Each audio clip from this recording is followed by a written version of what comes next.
cockroaches want to play rough. Okay, I'm reloading!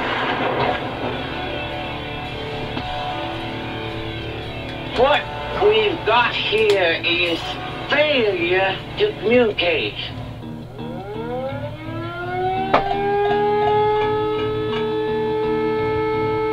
Ladies and gentlemen, boys and girls, welcome to Full Circle Radio. Fight. And just a warning, we say fuck a lot. When I stand on the mountain and I say, do it, it gets done. Killing in the name of... Gentlemen, start your engines. You fucking lie. You can't handle the truth.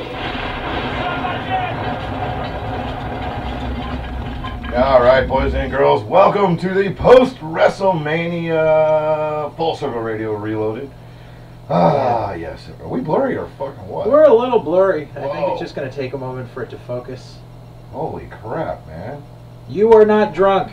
Yes, this is Full Circle Radio Drunkovision. Maybe you are. Hold on. Let's see. If you want to enjoy the show better, you are. Now we're Come on, blurry. fix, damn it.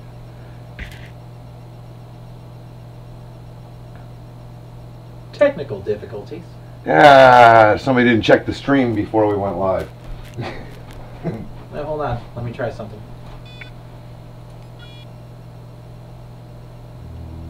No, we blurry as fuck. Nope,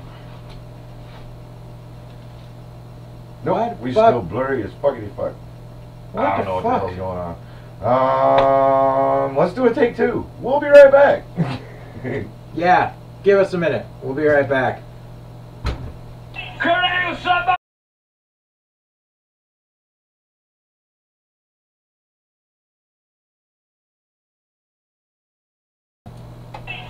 You cockroaches want to play rough.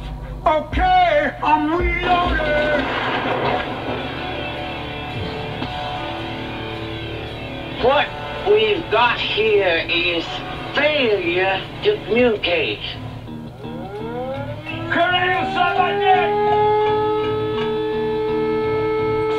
Ladies and gentlemen, boys and girls, welcome to Full Circle Radio. Fight. And just a warning, we say fuck a lot. When I stand on the mountain and I say, do it, it gets done. Killing in the name of... Gentlemen, start your engines. You fucking lie. You can't handle the truth. Yes! There we go. Yay! It's crystal clear vision. Oh, Not anymore. It's up. The- Oh, there we go. Joel fucked it You all were moving up. around, that's why. I fucked it all up, Joel. Welcome to Full Circle Radio Take two. Reloaded, the Take Two edition, post-WrestleMania edition of the show. God, we were just going over some of the stuff before we went on the air. I can't believe we've only done 15 shows this year, in one year, Yeah. since episode 200. What's Yeah. going on Crap. with that? Life, man. Life, We like took it the says, holidays life off. We took taxes. the summer off. Pretty much. You guys are busy men. It was also, yeah, ever since me's got the second shift job, it's been hard finding, like, extra a third panelists. or fourth person. You know? Yeah. Well, fuck. Apparently, I'm already one beer into the show. Joel, give me one of them things over there. I don't feel like getting up and going to the fucking. Oh, there's a bottle opener over there. Oh, Jesus Actually, what am I doing? I got one on the fucking door here. There we go. What happened? Oh, don't worry. Every time the heat goes on, the monitor blinks. The wiring's fucked in this building. Okay. I'm amazed. Yeah. I won't be surprised if the fucking lights turn on by themselves and shit while we're doing this. They did last week. Might Yeah. gotta get on that. So with that being said, once again, boys and girls, welcome to the show. Myself, Paul J is here. Jolie, bassist to the stars, Thank you. in the house for his insight from a fan's point of view, I suppose we could say. on our WrestleMania. And as always, the angriest man in wrestling, Mr. Joseph J. Alexander. Yep. Well, you were number 2 to fucking Angry Grandpa. Now he's dead, so you're number 1 now. Pretty much. Oh, shit. All right. Well, we already did one Booker Man shot, but since it is the take 2, I guess we got to do it again. Son of a bitch. All right. It is time for what are we drinking tonight? Because while we drink on the show, if you've never watched before, we do get a little tanked on the show. It fucking happens. Yes. Not gonna lie. Punch the keys. Oh, there have been a lot of retarded moments on this show. Mm-hmm. So with that being said, Yeah! Everybody in the club right now! What's up? If you standing around, what? You need to get the fuck up out of here! It's time to get retarded! there we go. Okay. So, the Booger Man shot for today is pretty much the house shot these days. It is the E&J Peace Off.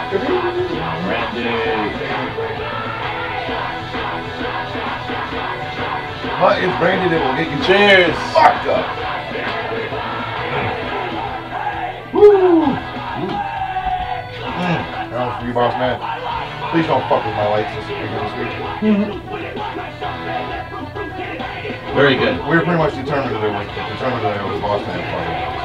Even though I've been doing it all, well, pre-WrestleMania week, the whole week, that light was going on and off, turning the ceiling fan on by itself. You know, the remote's over there. So, I don't know. So, alright, let's see.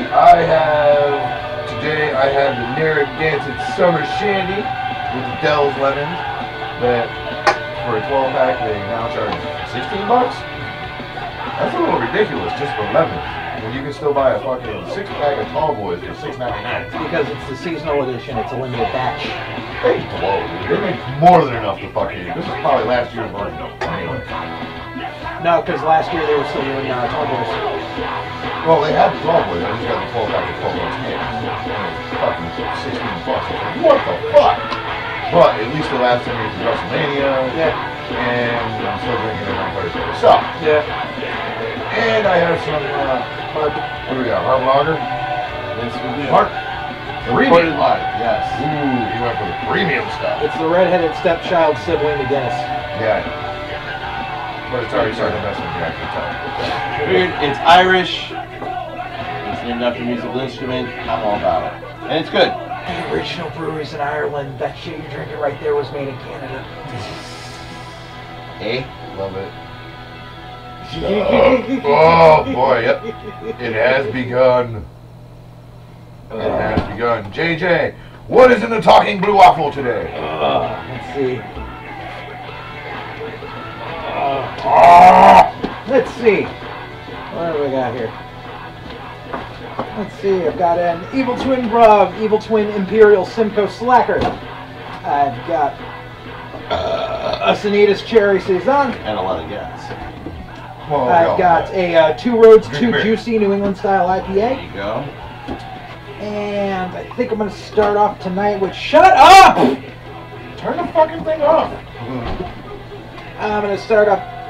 Shut the fuck up! Killing me, Small. Fuck. Mine's gonna go off in a few minutes, but you know. Then again, she's probably already watching the show, so. Bye. So I'm going to start off with a Earthbound Misfit from Kinsman Brewing in Southington. It is a cherry limeade sour. Jamesman, that's the one over on Canal Street? Over The warehouses?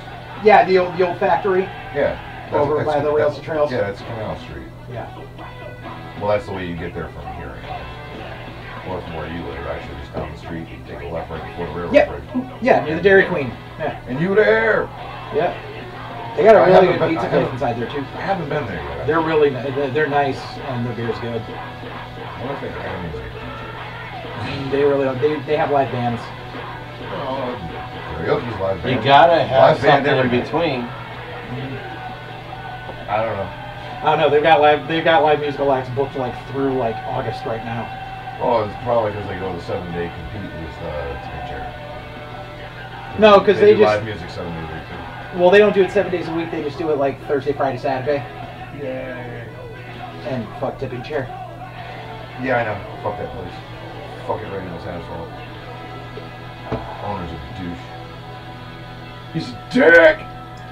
And I love anybody this can stuff. tell him I said that, and I try every time anyone ever mentions that place, I take no shame in fucking thrashing them. Nigga didn't know how to make a martini. I'm leaving it at that.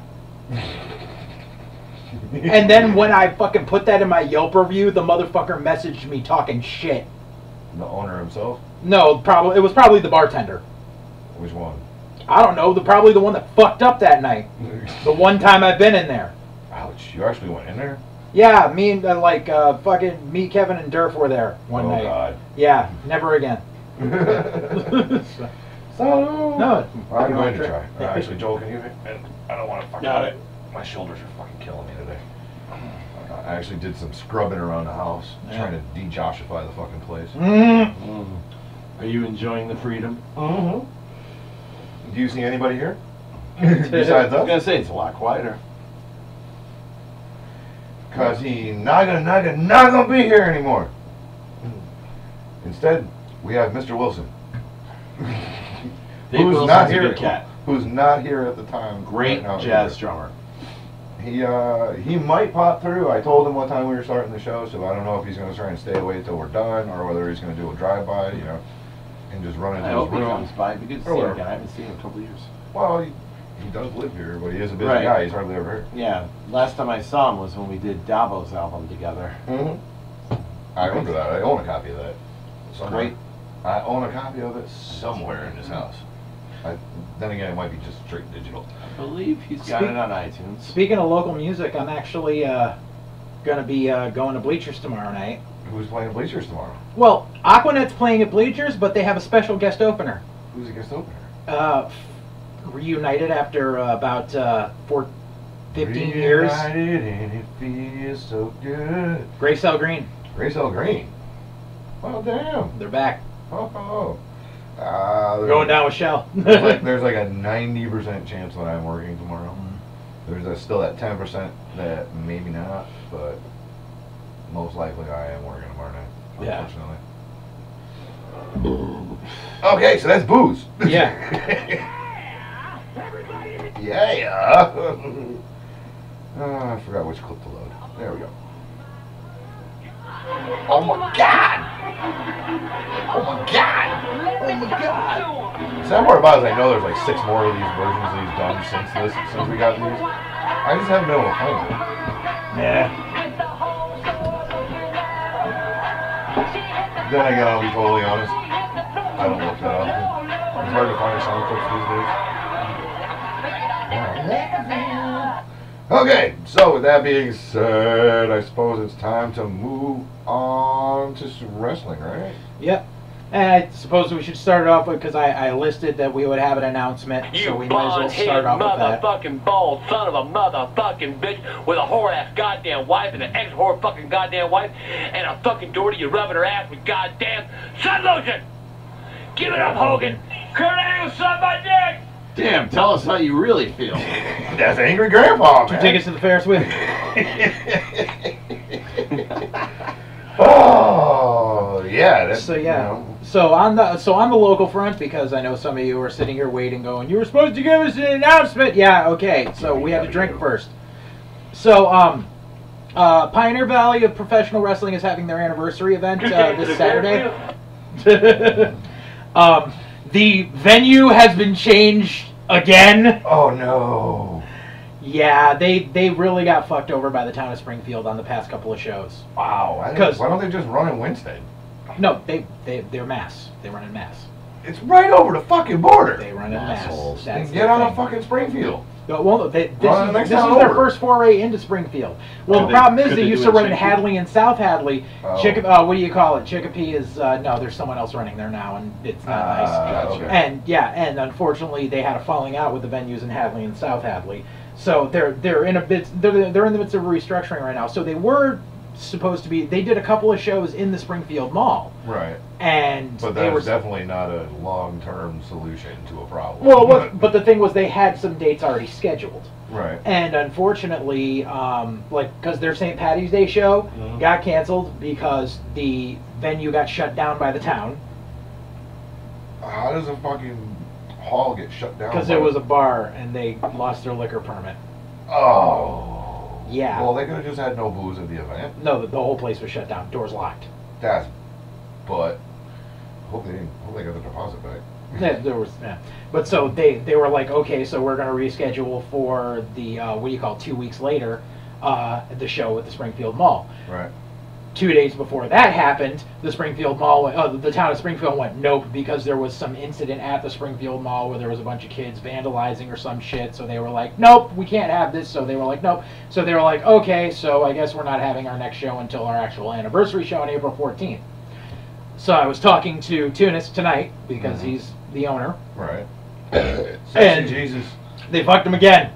God damn it. But luckily, they have a new venue. It's actually somewhere they were going to be running in the summer anyway, so... A date opened up and they just said, fuck it, let's yeah, do it. so Pioneer Valley Pro Wrestling will be having their anniversary event this Saturday. Special start time of 4 p.m. Not 4:20? No. 4 p.m. at Captain Jimmy's in Agawam. Captain Jimmy's? Yeah. A bar? Yeah. Okay. They're running outside on the patio. On the patio, bro! Yep. But I love Captain Jimmy's, so I'm there. I'm just saying, I hope it don't fucking rain. Oh, it won't. It's supposed to be like 75 on Saturday. Yeah, I've heard that too, and I've also watched the weathermen be wrong every fucking snowstorm this year. Yeah. But so PvP is running. We're giving that bit of good news. They're also giving that news sometime tonight. However, this has been in the works for a while, and we're glad to officially announce that Dissension Pro Wrestling will have a showcase match at PvP's anniversary, because we have featured PvP showcase matches in the past, so it's kind of a quid pro quo. It's a give and take. So, screen coming. So custom graphic. Go. So this Saturday, April 14th, the PvP's 4-year anniversary event, Bobby Ocean will be defending the Dissension Pro Wrestling Heavyweight Championship against Dan the Man. This is sanctioned by us. It is full on, and we will see where we go from here. But Bobby Ocean will be defending his title. Them two look angry. You sure that's not a hate crime? Ain't there laws and shit against that match? Come on. So yeah, so it will be at Captain Jimmy's in Agawam, Massachusetts. You have to, I don't know the address right up, but Captain with Google it. Google it. Captain Jimmy's is a great fucking restaurant. It's also the people that own it are the ones that own Opa Opa Brewing. So every Opa Opa beer is on tap. Wait, that's not that big ass place that we went for. The prime rib. For the prime ribs? Yeah. Oh, that place? Yeah. Oh, they're not running on a patio. They're running in the driveway. Well, in the lot, on the side, Yeah, by the deck, yeah. Their patio's big, but it ain't that big. I don't know if I'd want to put a ring up on that anyway. But yeah, so the DPW Championship will be defended. You know, it's keeping all the things going while we're working out our summer dates. But that's that. So there's your bit of news, local-wise, for this weekend. So if you can, make it to Agawam. Tickets are available there. I think it's I think front row sold out, but I think it's $10 for general admission.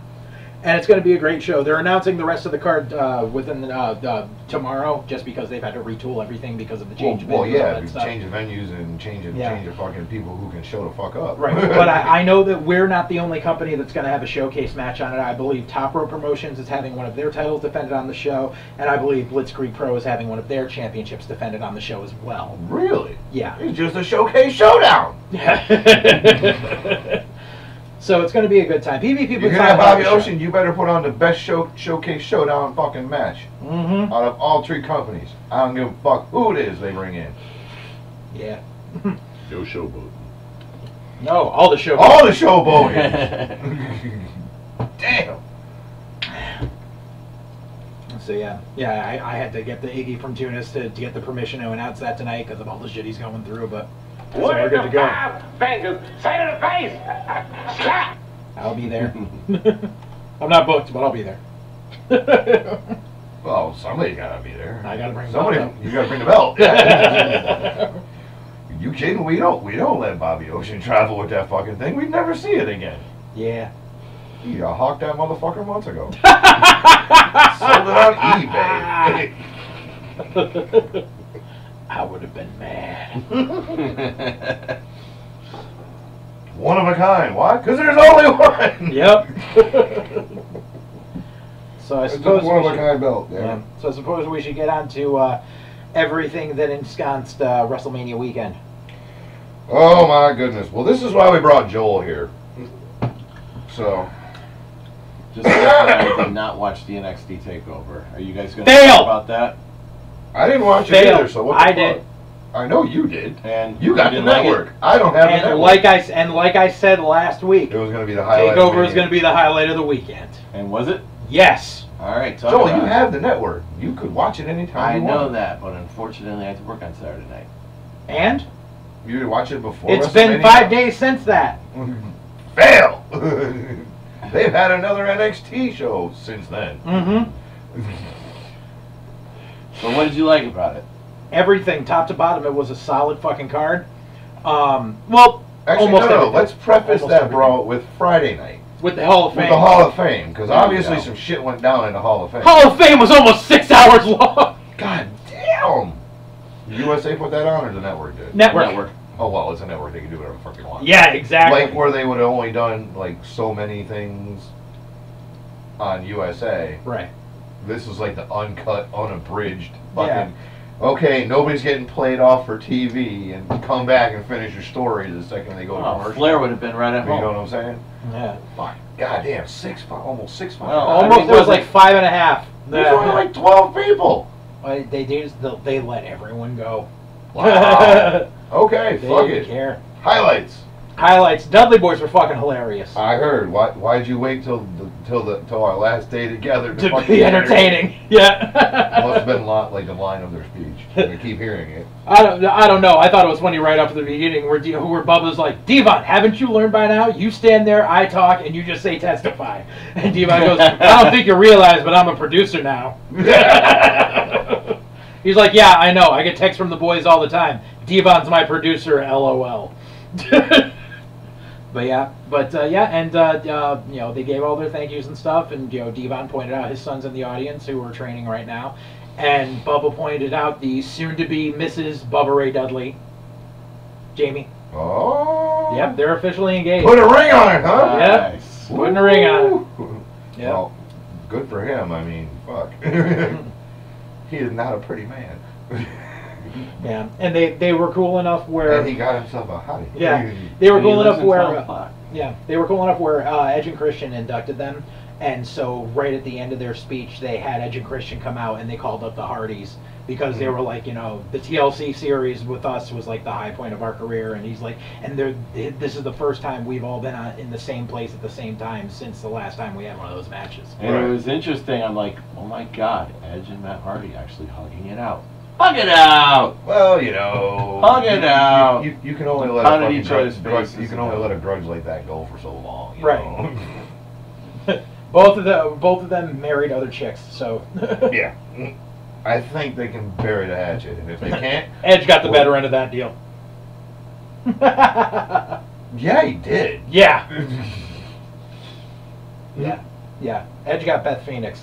Matt got Rebby the Rat. I had to go back and think really hard on that one. I was like, wait a minute, hold on. Yeah, okay, yeah. Mm. Yeah. Although I still think Beth Phoenix could fucking rip him in half. Yeah, probably. But yeah.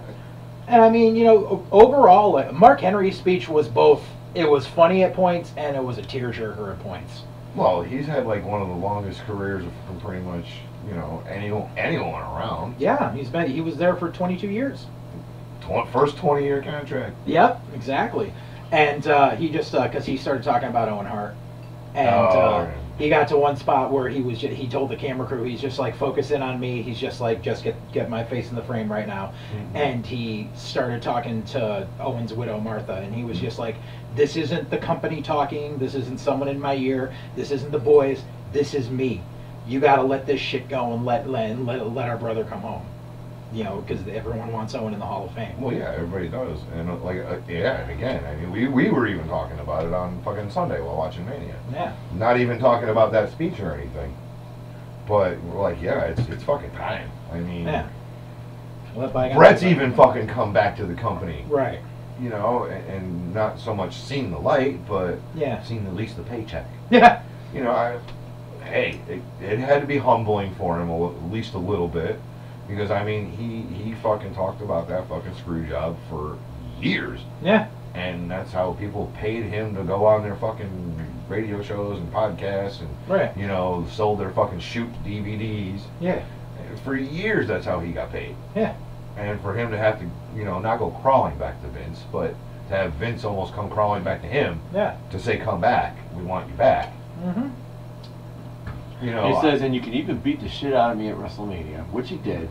you know, well, whatever. Yeah, that had to be, I'm sure. that had to be a nice little piece of icing on the cake, but you know, crack the crap out of the boss with a cane if you know, Yeah. or whatever. Owen, But- every wrestler from there has a story about how Owen was the biggest ripper and Yep. comedian in the whole company. Mm-hmm. Oh yeah, And Owen was awesome. They all loved him. They all loved him. and for the family to say no, no. And Mark Henry is an extremely emotional cat. Yeah. Yes, he. Well, he I was there remember from the beginning. He was there from the beginning of his fucking time. Right, and I remember when Owen died, and the next day where they did the tolling of the bell, the first thing they do is they zoom in on Mark Henry, and Mark Henry had Just he tears. was just flooding Yeah. the tears. I mean, Yeah. so. Yeah. I mean, and you know, and Jeff Jarrett got emotional about Owen too. You know, Jeff Jarrett. It was kind of funny because when Jeff Jarrett was getting ready to leave, Road Dogg came out and handed him a microphone, and they. I saw. Yeah. Both did yeah, karaoke of "I can't wait to and be neither one of them with my still baby remember tonight." the fucking words. Right, I was just like, what, well, Jeff never actually sang it, so I could get that. But it's just like I was just like, you motherfuckers. Come on, Road Dogg, you sang. You Road sang, Dogg, you motherfucker. sang this song. You recorded it. How the fuck do you not remember the words? I And know they're on the why. screen. That's why, right there. No, he's clean. They had a few drinks. I mean, he may have had a couple beers, but Yeah. other than that, he's Yeah. fucking clean and Christian these days. Yeah, yeah, yeah. And I mean, what do you call it? I mean, overall, it was it was a good Hall of Fame ceremony. There were really no low points. Ivory was really fucking kick ass. Like she just full of piss and vinegar, fucking happy as shit. I like how they finally got somebody from Glow into the Hall of Fame. Right, exactly. You know, because we remember how Glow was such a low budget late Saturday night wrestling show, and it was It was the start of women's something. version of ECW, Right. basically, Yeah, with high hair and tiny costumes. yeah, yeah. And Molly Holly inducted her, and Molly Holly can still get it. She looks fucking great. Did anybody else from that production go on to WWE, or was she the only one? I think Ivory was the only one. Yeah, pretty much they all just went and Tina Ferrari. did their little things on the indies and shit. Yeah, That pretty much was the end of that. yeah. I don't know. They might put out Glow season 2. Who the fuck knows? Well, that Netflix show was fucking great. I'm waiting for season 2. I really got to go back and rewatch it. Since I discovered that Hulu still works here, Yeah. I blew through the Inhumans in like 2 days. Cool. I caught up on my Marvel as far as I can, on my Agents of S.H.I.E.L.D. as far as I can go, because they haven't put the first half of season 5 Yeah. is not on Hulu. Ah. The second half is, And but not the first half. Yeah. and how cool Netflix only has 4 seasons. Yeah. how cool was it seeing Darius get in too as a I'm award going to recipient? be completely honest. I skipped over that. It was pretty cool. I mean, he actually came out there and What's he's his juking fucking and jiving. what's his juking and jiving story? Why does he make a wish kid? Well, No, I don't know his backstory, so I want to know why. He had a liver transplant and survived from it, and he's just So did Ric Flair! No. So did my fucking roommate. Hmm. He's still kicking. They don't Well- see him giving him the fucking Ultimate It was Warrior the Award. Cancer Kid of the Year. He didn't get the Warrior Award. true, but this Fuck. kid, basically this kid had a killer sense of humor, and Great. I mean he did get to tease John Cena, which is pretty cool. Yippity skippity, I saw it, but Yeah, I always kind of Did- just skip over the Warrior Award. because me and JJ both actually really agree on this one. What's that? That the Warrior Award was never intended To be to what be it is. given to a fucking cancer kid, or whatever. Yeah. Survival, never meant for that. Yeah. It was meant for like the guy in the back, Right. like the grip, the fucking the boom guy, The guy who the runs the fucking guy behind the the scenes fucking guy. cable Yeah. dude, the sound guy, for Right. God's sakes. Yeah. You know, that's an award that the Yeah. sound guy should get Right. every 10 years. Right. But it's always meant for that guy in the back who goes above and beyond to make what we see out in front what it is. And having been in the back guy for, 50% of my career, and now actually having to revert back to it, sad. Well, Demoted. What the it fuck? reminds me of one of the Tough But Enough episodes. but it's what we do to, make a product. My favorite analogy that is one of the Tough Enough episodes. I believe it was the one that Steve Austin was the host of. And the first episode of the Tough Enough, he has the candidates in the back with brooms cleaning up wrappers and shit off the floor. And he's like, "This is you got to start at the bottom and work your way up." You're not willing to do the shittiest job in the fucking company. You don't deserve working for That's the right, company. and it's you got to appreciate all aspects of this industry. I mean, well, sad part about it is, even as all partially maybe in name only fucking owners of a company, you'll see us all out there fucking breaking down a ring, fucking sweeping floors, and fucking taking garbage out. Why? That's right. You love the business. That's why. No, it's ours. Right. And if we're not willing to do the shit job, we can't ask a scrub student to do the fucking, can't do that job. Right, but then it goes back If to we're not willing to do it, why am I going to tell you to do but it? then it goes back to why do you Just love because it we're- to begin just because we're the boss? Because you love the No. business. I mean, that's why you're in it. But now we're not the greenhorns anymore. We've been around for fucking 20 years. Right. We're on what? Shit. I mean, yeah, fucking 20 years. Yeah. Son of a bitch. I've been around wrestling almost as long as I worked for fucking Johnny. Right. But Actually, you do it because actually, you're a fan. actually, no, longer, because I was still working with Fred when I started fucking doing wrestling. So I started doing wrestling in late '96, and have been around ever since. Right. All on the Indies, and here in Connecticut, and well, a short stint in Delaware. The fuck's in Delaware? Johnny Thunder! Woo! Yeah. But, we did it for the love of the business, but now we do it because it's our business. Yep. You know what I'm saying? What'd you think of Goldberg's? I liked his speech. He talked a lot about how, like, after he left, he had a chip on his shoulder and how he had to come around and stuff, and really, his wife and his son really helped turn his life around and shit. It was a really good fucking speech. I liked it. Good. He was good. I'm glad he kind of humbled himself a little bit, Yeah. Oh, man. I'm going to put this back in the freezer and get myself another lemonade beer. Yeah. And I was really happy with the legacy class this year too, because the legacy class is what they do with the either like guys who have made an impact on the business but didn't necessarily work for Vince, or guys that were just from a bygone era that may have worked for Vince. And basically, because it's like they bring in the names that the fans of today will recognize. So, and like some people, like you can't put them in posthumously because they may not have relatives left or whatever. But like, so the legacy class this year actually had Somebody don't gotta be there. Yeah, it was El Santo was in it. There's only one that I recognized, Lord Alfred Hayes. That was the only one you recognized. Here we go. No? Come on. Oh, you're going to learn today. Number one, El Santo was the most famous Mexican wrestler of all time. That man wore his mask. He kept kayfabe until he died. Yeah, he was never, buried no one in ever, his mask. Wow. Yeah, I don't even think his wife saw his face. No, his wife did, but like he never went out in public without the hood. He fucking kept kayfabe. But yeah, El Santo and fucking Stan Stasiak went in. Oh, Stan Stasiak, of course, I heard of him too. Yeah, he but was. Go back to El Santo. What era was that? Like what years? El Santo was from the '60s up until late '70s. Gotcha.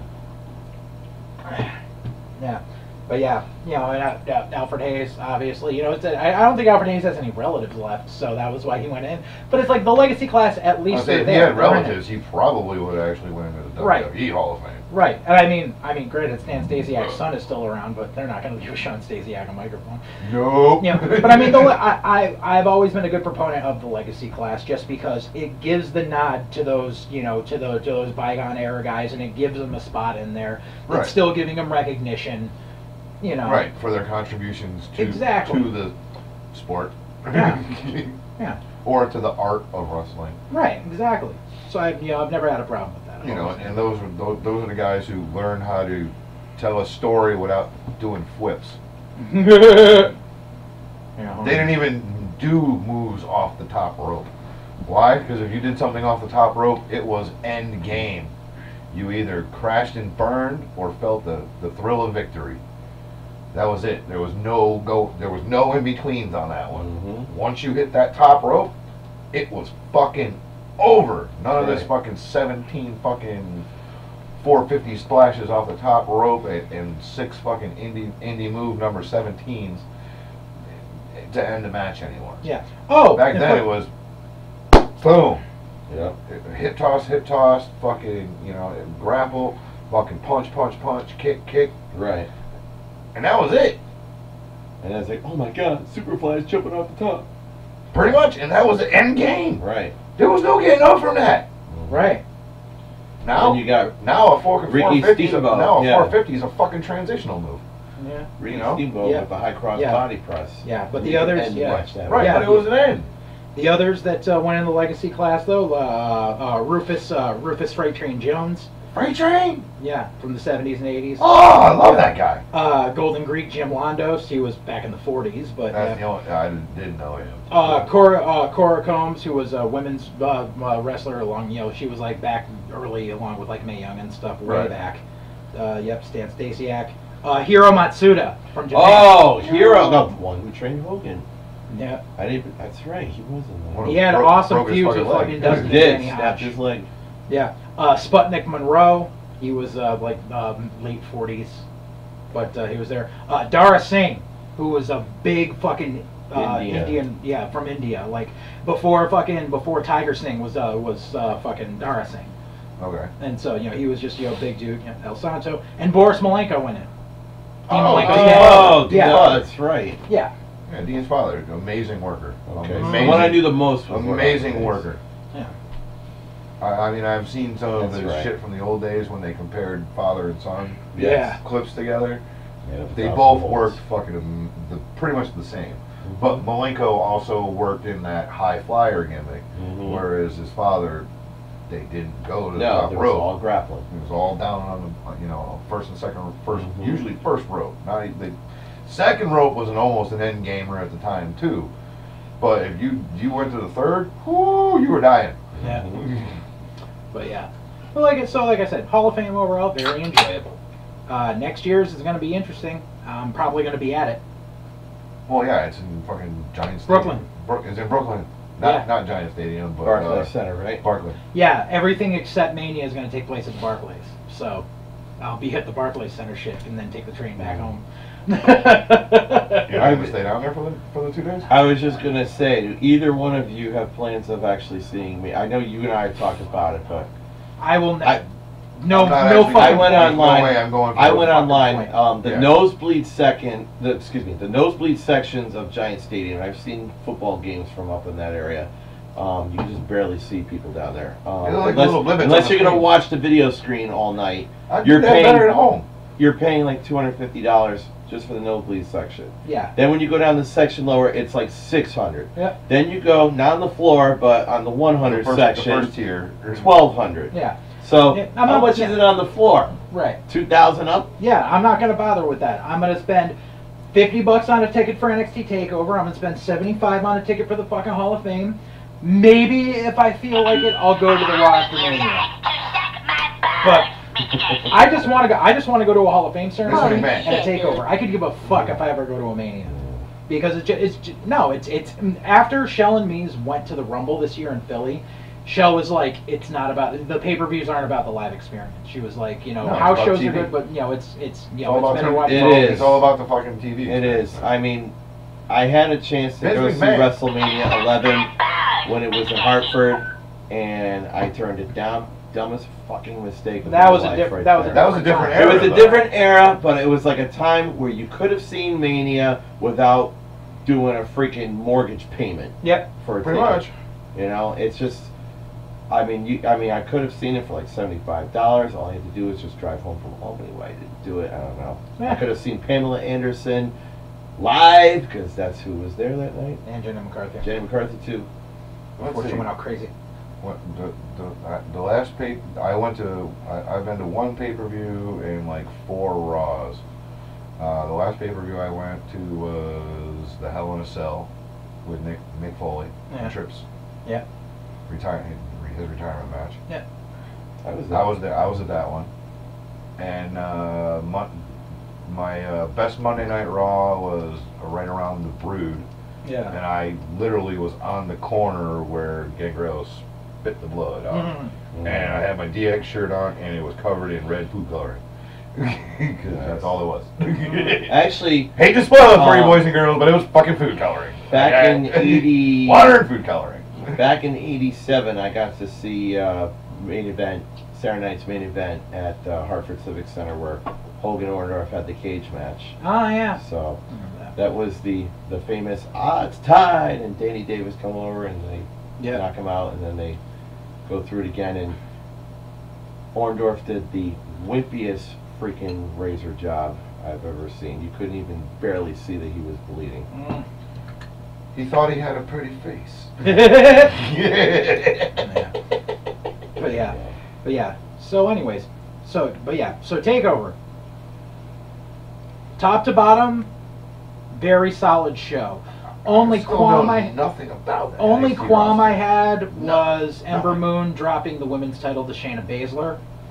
Only Aren't they because moving her up? Yes. yeah, they did move her up. Well, that's why. But the thing was, Shayna Baszler is Not ready. she keeps hurting people Oh. because she's still in that MMA mentality. Because she was one of Oh, Rousey's so she's 4 Brock. horsewomen. She was one of Rousey's 4 horsewomen. She's Like, Brock. Yeah, but they put that title on her. Oh, sorry. One other thing that really fucking irked me. Okay, so they ended up doing a thing. They had the 6-man ladder match to crown the first North American champion, Right. and also they were supposed to be the tag team triple threat. And Bobby Fish was injured, so Adam Cole had to work double duty. He was in the 6-man and he was in the tag match with Kyle O'Reilly for Okay. the Undisputed Era. Adam Cole went over for the North American title, which I think they should have given it to Velveteen Dream. Kid deserves it more. Whatever, but I can see what they're doing with the Undisputed Era, so whatever. So they give Adam Cole the getting North creative. American belt, the North American belt. So now the tag title match, it was actually for the tag titles and the Dusty Trophy, was the Authors of Pain against the Undisputed Era against Roderick Strong and Pete Dunne. Solid as fuck match. Finish made no sense. What was the finish? The finish was Roderick turns on Pete Dunne and gives him the fucking backbreaker and all that shit and fucking rolls Kyle O'Reilly onto him. So the Undisputed Era keep their titles and they get the Dusty Trophy, and then And they break up a good tag team. and then Roderick Strong and Pete Dunne were just thrown together for the Dusty Classic. They Oh, okay. yeah, and then Roderick Strong joins the Undisputed Era. Here's the problem. The program for the last 8 fucking months has been the Undisputed Era kicking the shit out of Roderick Strong because he wouldn't join them. And then he turns, and then afterwards Adam Cole like looks up like, huh? And he grabs the armband and puts it on. Adam Cole's like, all right! Like, no.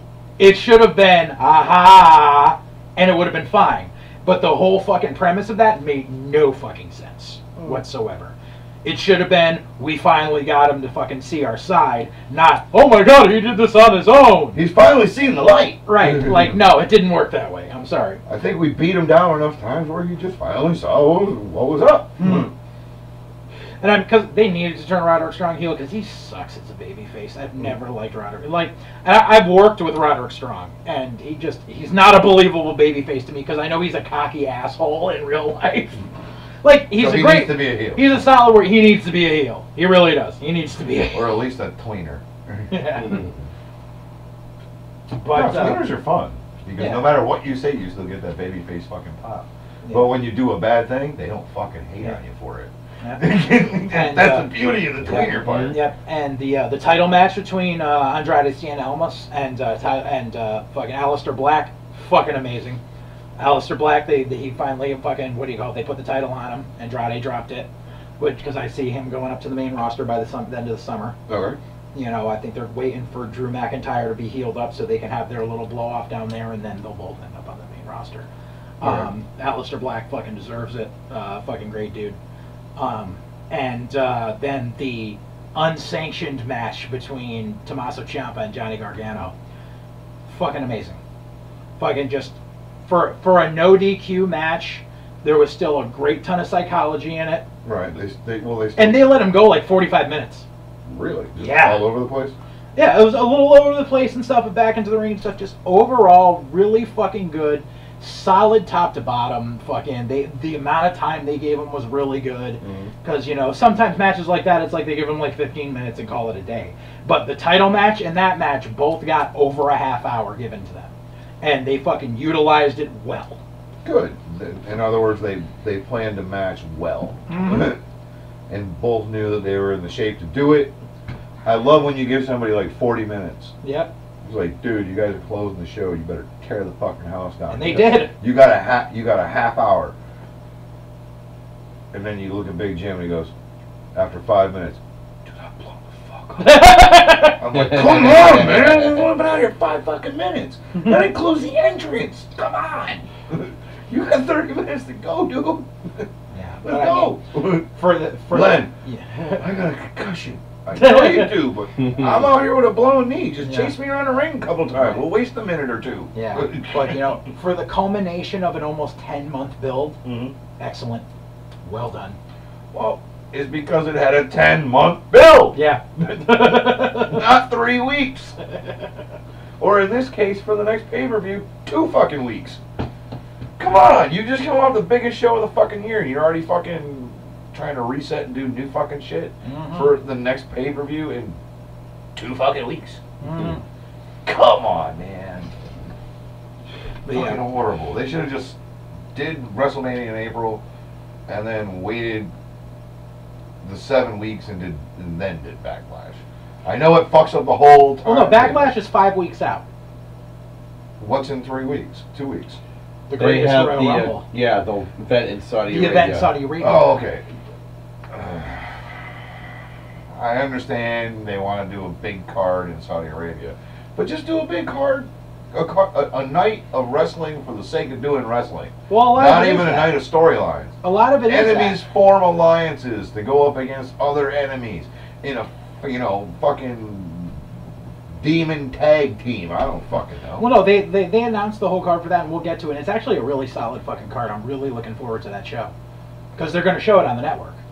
Oh, I won't see it. It's going to be on at noon on a Friday because it's going to be 7 p.m. in Saudi Arabia. No, I may go downstairs and watch it then. Next Friday? Yeah. Okay, I may go down and watch it with me. If he, if he's around. Yeah. Fucking working all the time. But yeah. So fucking Mania.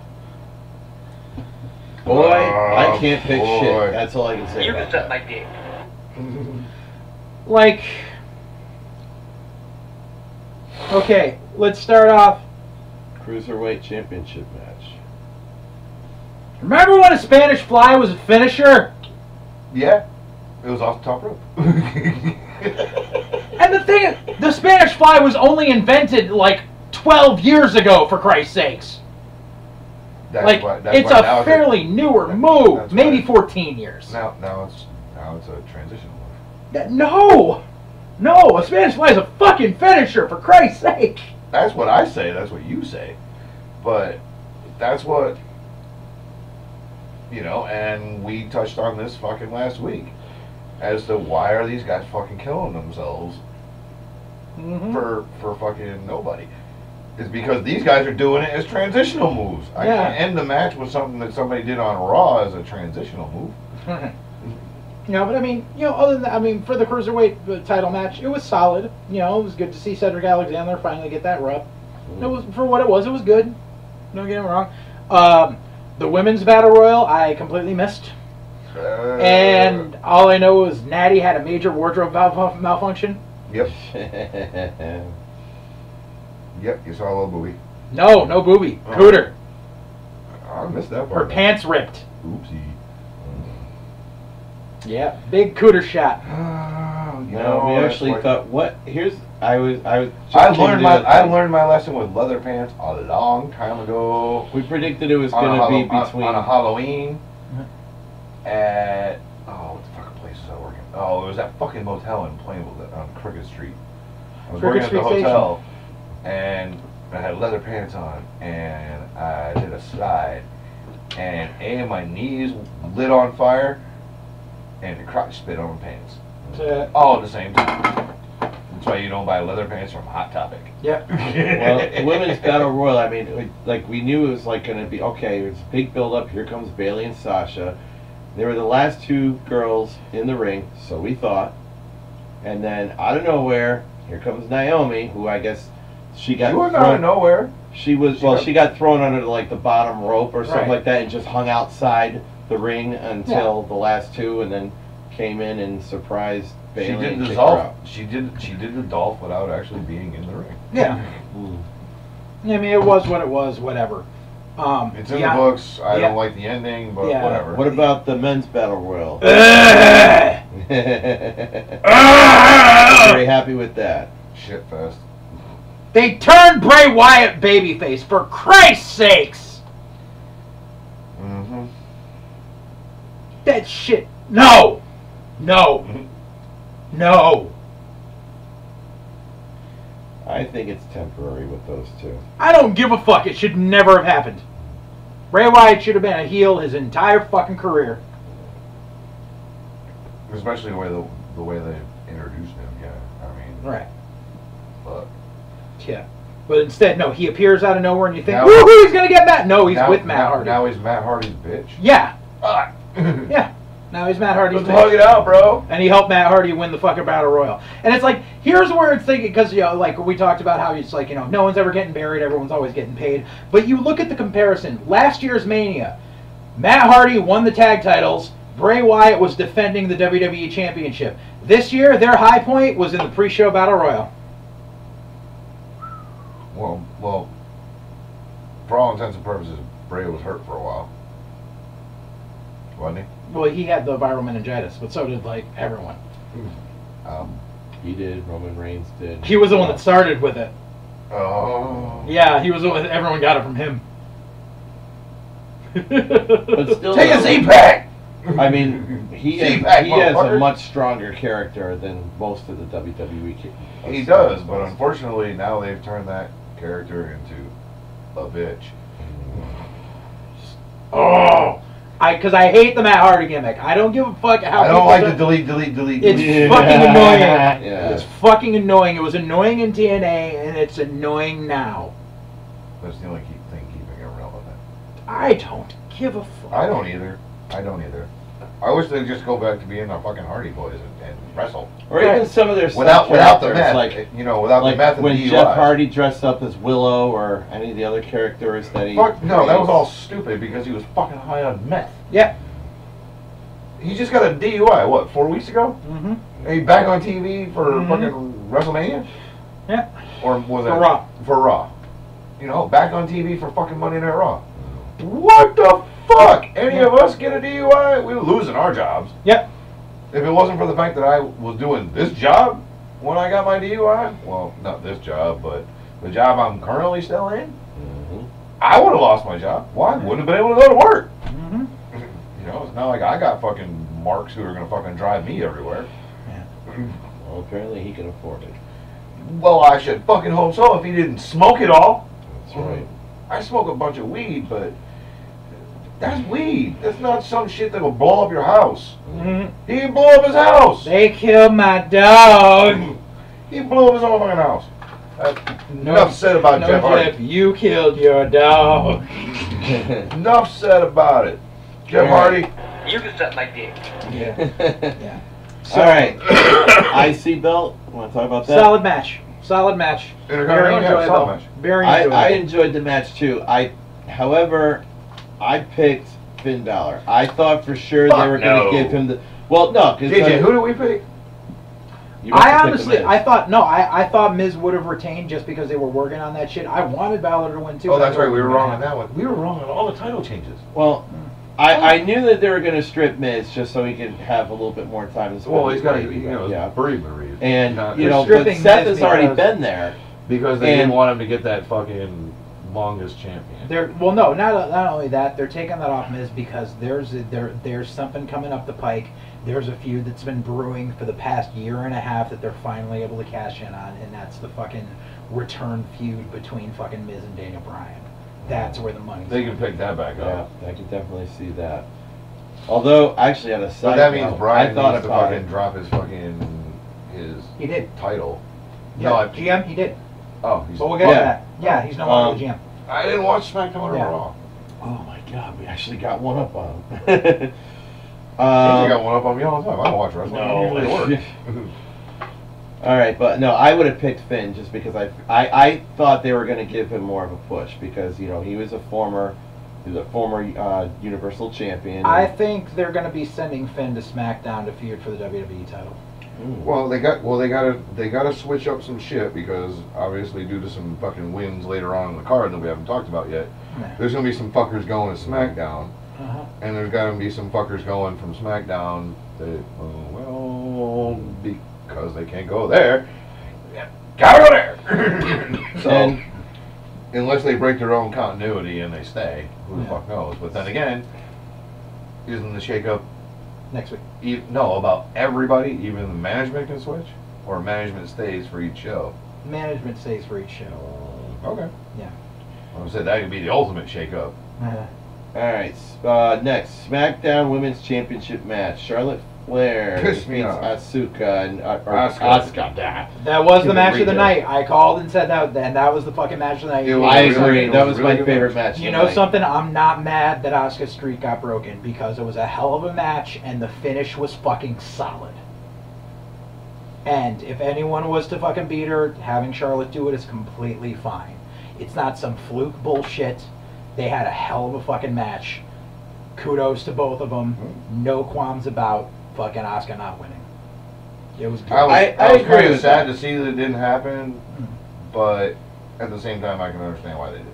Yeah. I agree with it too. I mean, just because Charlotte, In other words, she's got all the pressure on the world because she's Flair's daughter, but everything She's that learned she to does work. in the ring, she has earned it. Yep. You know, she has. well, they you know. gave her a couple things, but at least she took the ball and ran with it instead of just Exactly. going, Right. No, it's I like got not- it, nothing I got was- it, now fuck it. She Yeah. cannot say that this was handed to me. Right. She has Now earned she it. can't, but Right. there's some things in her past 2 years of being in WWE, yes, she's been handed some shit. Right. But, once again, like I said, at least she's picked up the ball and fucking played Johnny Football and ran with that bitch. Yeah. Mm. You know? And No, touchdown. actually, I will say this though, just because that was more entertaining than the other women's match, which we'll wait till we get to that one. But I would have put the SmackDown Women's Championship match later in the night, just because I to would've- me I it would've was a too, better but- match. Why you do that? You say? Because Peaks and valleys. You gotta pop the crowd. You gotta bring them up, bring them down, bring them up, bring them Mm. down, bring them up, bring them down, bring Peaks them and up. valleys. Good point. Got it. It's the way you have to stack a show. It's the Gotcha. way you have to stack You a can't six, just a go 5.5 hour fucking pay-per-view with a 2 hour fucking pre-show. Right. You gotta bring them up, and you gotta let them catch their breath for a hot second, Yeah. and then you bring them back up again. Gotcha. It's so people don't fall asleep. I mean, granted, during the first 2 hours, you saw all kinds of yawns down there. Why? We're already 4 hours into fucking wrestling. Yeah. Mm. You know, we're already 4 hours in. Right. I don't watch 4 hours of wrestling in a month, let alone fucking in one day. All right. U.S. title match: Jinder Mahal. The That was the fatal four-way. Yeah. It was what it was. I'll let JJ They took it give off. his, They took it off of Randy. That was fine. I would have put the U.S. title on Rusev myself. I That's agree. just me. Just I with the crowd chanting is. I mean, I think they were probably chanting more for Rusev than anybody else that night. Yeah. Apparently, that whole It's the Rusev new thing. fad, Rusev. I think it's such a stupid gimmick, but I And that's can't why it believe works. Super how over. well It is gone. It is always the obnoxious, dumb shit that gets over. That's why. And more power But to now I it. can understand why they gave it to Jinder, though. I mean, they're not going to India; they're going to Saudi Arabia. They gotta but they keep got it Jinder close relevant. by. They so. got to keep Jinder relevant. They had Yeah. to throw a belt on. And you know, I mean, I know Jinder's not the best technical wrestler, but I mean, Better than probably he used to has the best physique. be. Yeah. He's better than he used to be. He improved over the years. Like people don't, a lot of people don't realize if you go back and watch the first season of NXT in this inception, where it's been just not the game show bullshit, but the first season of NXT when they had the tournament for the first NXT champion. The finals match between him and Seth Rollins is an amazing match. They put in the fucking work. Fucking, you know, Jinder's a solid fucking worker. Next, SmackDown Tag Team Championship, the Bludgeon Brothers. I knew that was happening. Yeah, that was a given. It's about time. Yeah, that was definitely a given. And there, I mean, well, we'll talk. We'll save that for the Raw talk about, you know, the follow up with Usos and New Day. John freaking Cena. I didn't mind it. It was a nice segment. Whatever liked the they whole- did it. It was what it was, but you know, fucking what was it, like a 4-minute match? Like whatever, it was what it was. People got Undertaker versus Cena. Whatever. Taker came out, got the fucking pop. They fucking served its purpose. Done and done. No problem with it. You're actually, I don't know. I mean, with only because they, I mean, the hype of, you know, you got two legendary guys, you know, that hadn't faced each other. I was really hoping for more of a match, and I mean, they probably. I'm just wondering. You think Vince was going to sanction that? Taker's pushing 60. You That's think why. you're gonna get a fucking 20-minute fucking amazing 5-star match out of him? Cena can help carry guys, but that's asking a bit much. They did. It was a classic Undertaker match. It was fucking 4 minutes. Does his shit. Pops the crowd. Gone. Done and done. No The entrance problem. was longer than the damn match. That's true. Mm-hmm. Entrance was longer than the match. Yeah. Then you got Raw. No, sorry. No, this is the SmackDown. Daniel Bryan, Shane McMahon beats Kevin Owens, Sami Zayn. I picked Owens and Zayn just because I really didn't think that I thought- could see more of a We storyline. thought- we if they were thought- I so thought tired. Shane was gonna do some dumb shit, fucking botch it, and they would get the fucking roll up. But no, they But fucking put him over. I think He actually got his coast to coast off. I was amazed. Yeah. I was thinking. I mean, yeah, granted, it was an I amazing. see they it was an great amazing to sit-up, bring Jane up. but I mean, they brought Daniel Bryan back, and you know, Daniel stole the show towards the end. Still, he could still do it. Mm-hmm. And well, Shane's still recovering from his, you know, botulism or whatever the fuck fake injury they fucking said he had. so it's Diverticulitis. gonna You be don't recover interesting. from that Yeah, I in a know. week. No, you don't. My father and my brother both. I mean, you had can have it. a throat hernia, but that's only common in like fucking babies. There's the umbilical Yeah, hernia. it Yeah. takes like 2 months to hernia. recover from that shit. Yeah. But he played it off. You know, he got kicked in the Yeah. chest for right in the Yeah, beginning. he sold and it. sold the shit out of it. Let Daniel Bryan fucking take all the heat in the match. Yeah. Daniel said he was ready to go. And he was. Yep. He did a good job. He put on a good typical Daniel Bryan match. Yep. His 7 moves of doom Right. held true in WrestleMania. Then you had the Raw Women's Championship. Nia Jax defeated Alexa Bliss. I did pick that. I thought it was Alexis's time, and it was definitely Nia's time. I'm glad they fucking put it on Nia. And I don't know. The match quality was.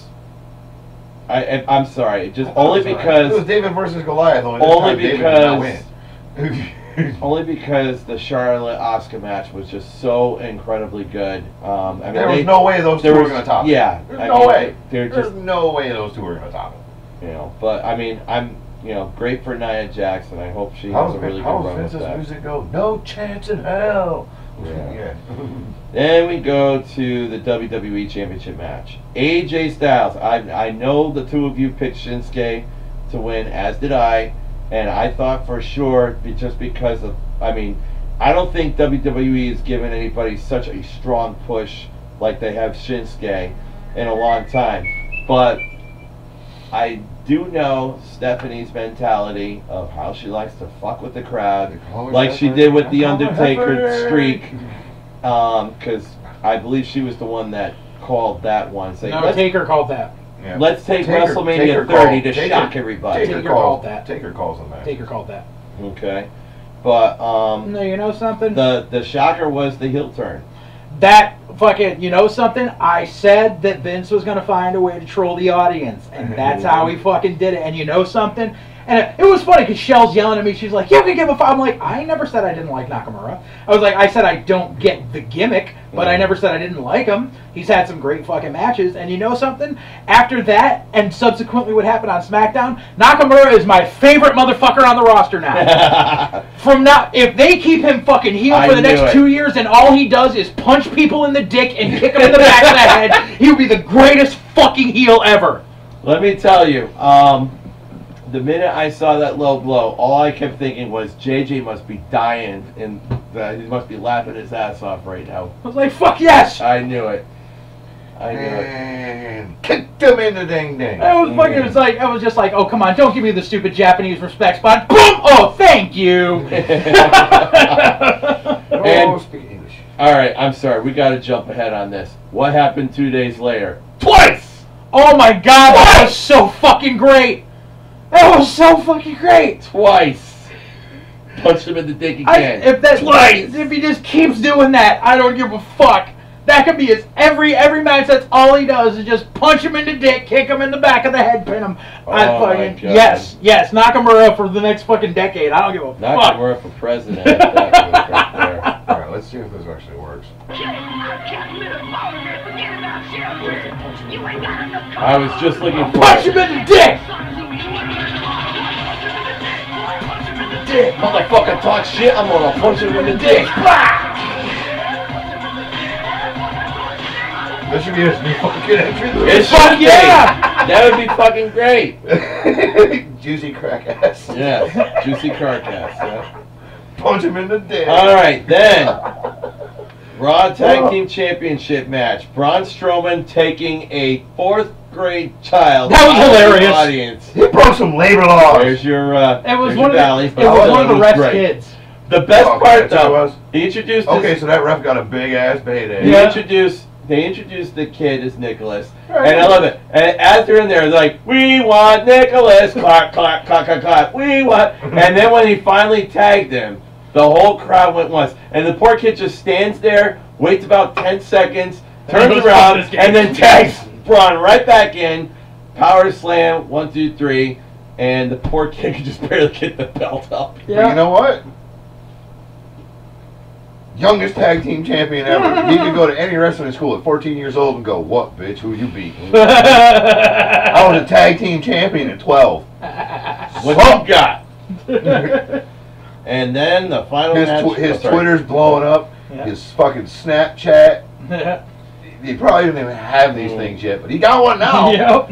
And the Daddy was smart. He's got one now. not to jump ahead, but Making very YouTube next money? night they relinquished. They My relinquished- favorite is like, "Where's the boy?" Oh, he's been behind me the whole time. It's like, we have to relinquish the belts. Nicholas has a scheduling conflict. Yeah. He's still in the 4th grade. Nicholas couldn't be here because he's got to stutter for his math test he tomorrow. was right there, but yeah. But he was like, when he gets out this summer, we're coming for him again. And you're gonna get these hands. That was great for that kid. You know what? That is the most famous 4th grader in the world right now. Yep. Absolutely. Aside from fucking Jerry Dancing motherfucker who got the fucking Warrior Award. And then They're we probably get- both about the same damn age. Then we get to another match, which all 3 of us predicted Roman Reigns was going to win. You you completely skipped skipped the fucking. You completely skipped fucking Angle and Rousey. I was outside. Oh and my skipped the goodness! match. I did think about that. Good God. Which boy, for missed that. Ronda's first match, that was entertaining.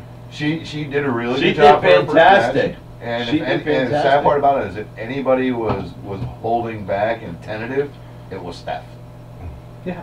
I As love she, it. As she She improved just on flew the, on across the, that on, ring, grabbed her, on flipped her right over the top rope. on the 4 Monday nights beforehand.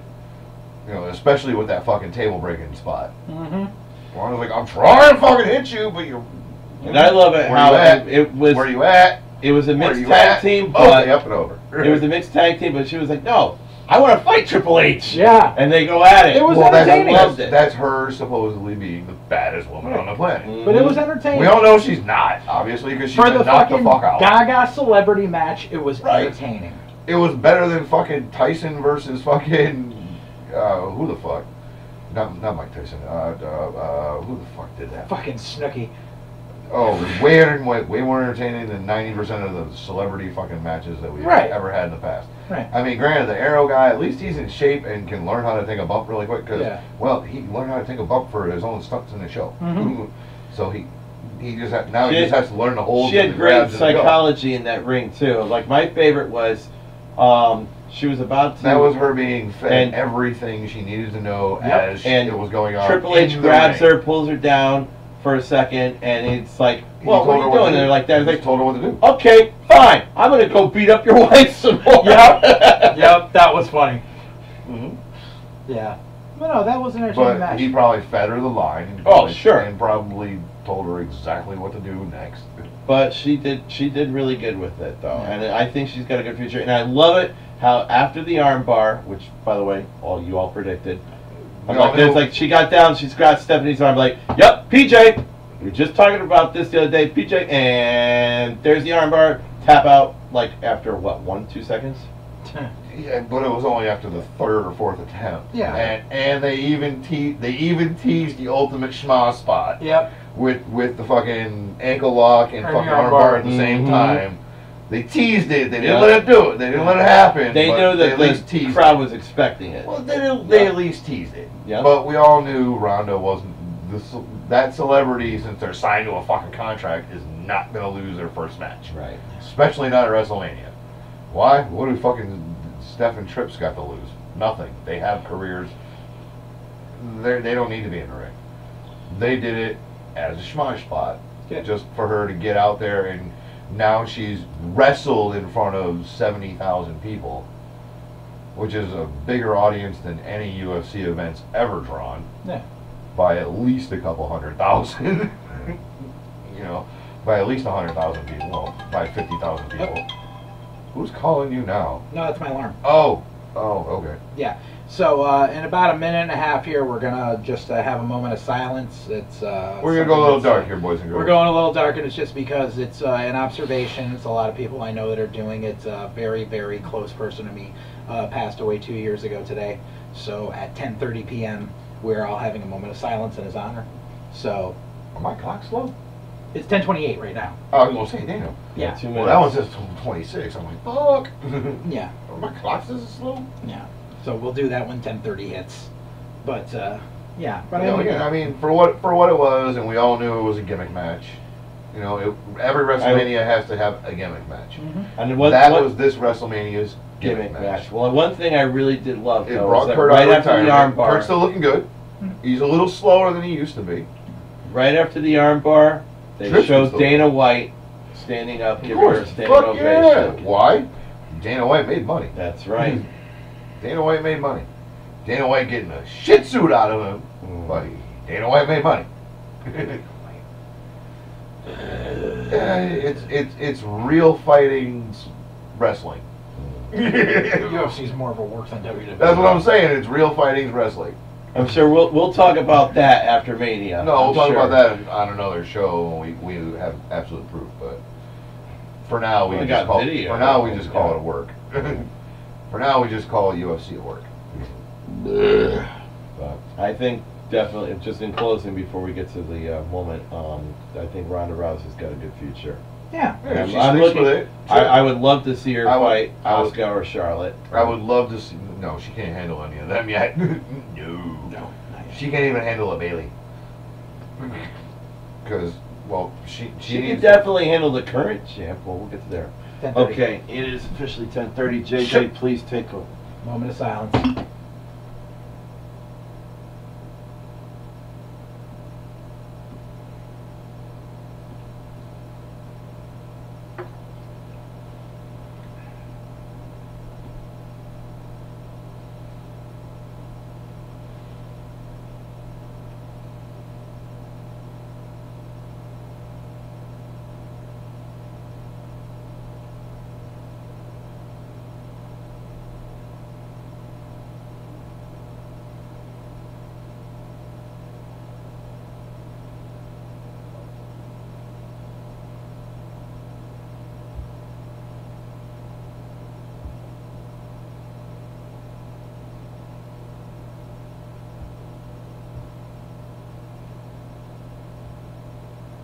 Miss you, Derek.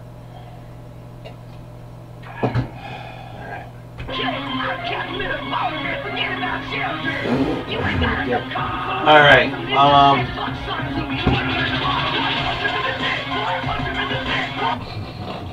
Could definitely Sorry, I see- gotta bring I some can live- see Shinsuke dancing to that. liveliness back to the show. You know what? You gotta make a video. Edit what? just take Shinsuke dancing. I can do that. And edit it and just put that over I'll it. do that. It'd be great. I'll do that when I'm bored this weekend.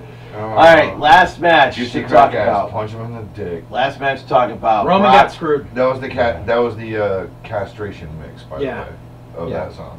Yeah, Roman got fucking screwed. And got fucking hard weighed. Yeah. Why would you take off the gloves? Just make it look like you're gonna punch him in the fucking head when you use an elbow. Yes! When you're gonna hit I him. was Brock's just a saying fucking that. The cunt. corner of your fucking elbow, the sharpest bone on your Yeah. body, aside No, from your right. fucking. Roman walked into the arena that day thinking they were putting him over.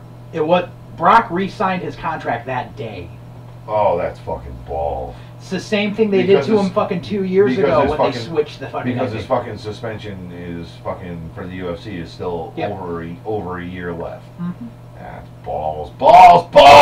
So Roman got fucked fucking the second Two time. manias. Not two manias in a row, but But- two manias where he was supposed to go over on Brock and they switched it on him at the last minute.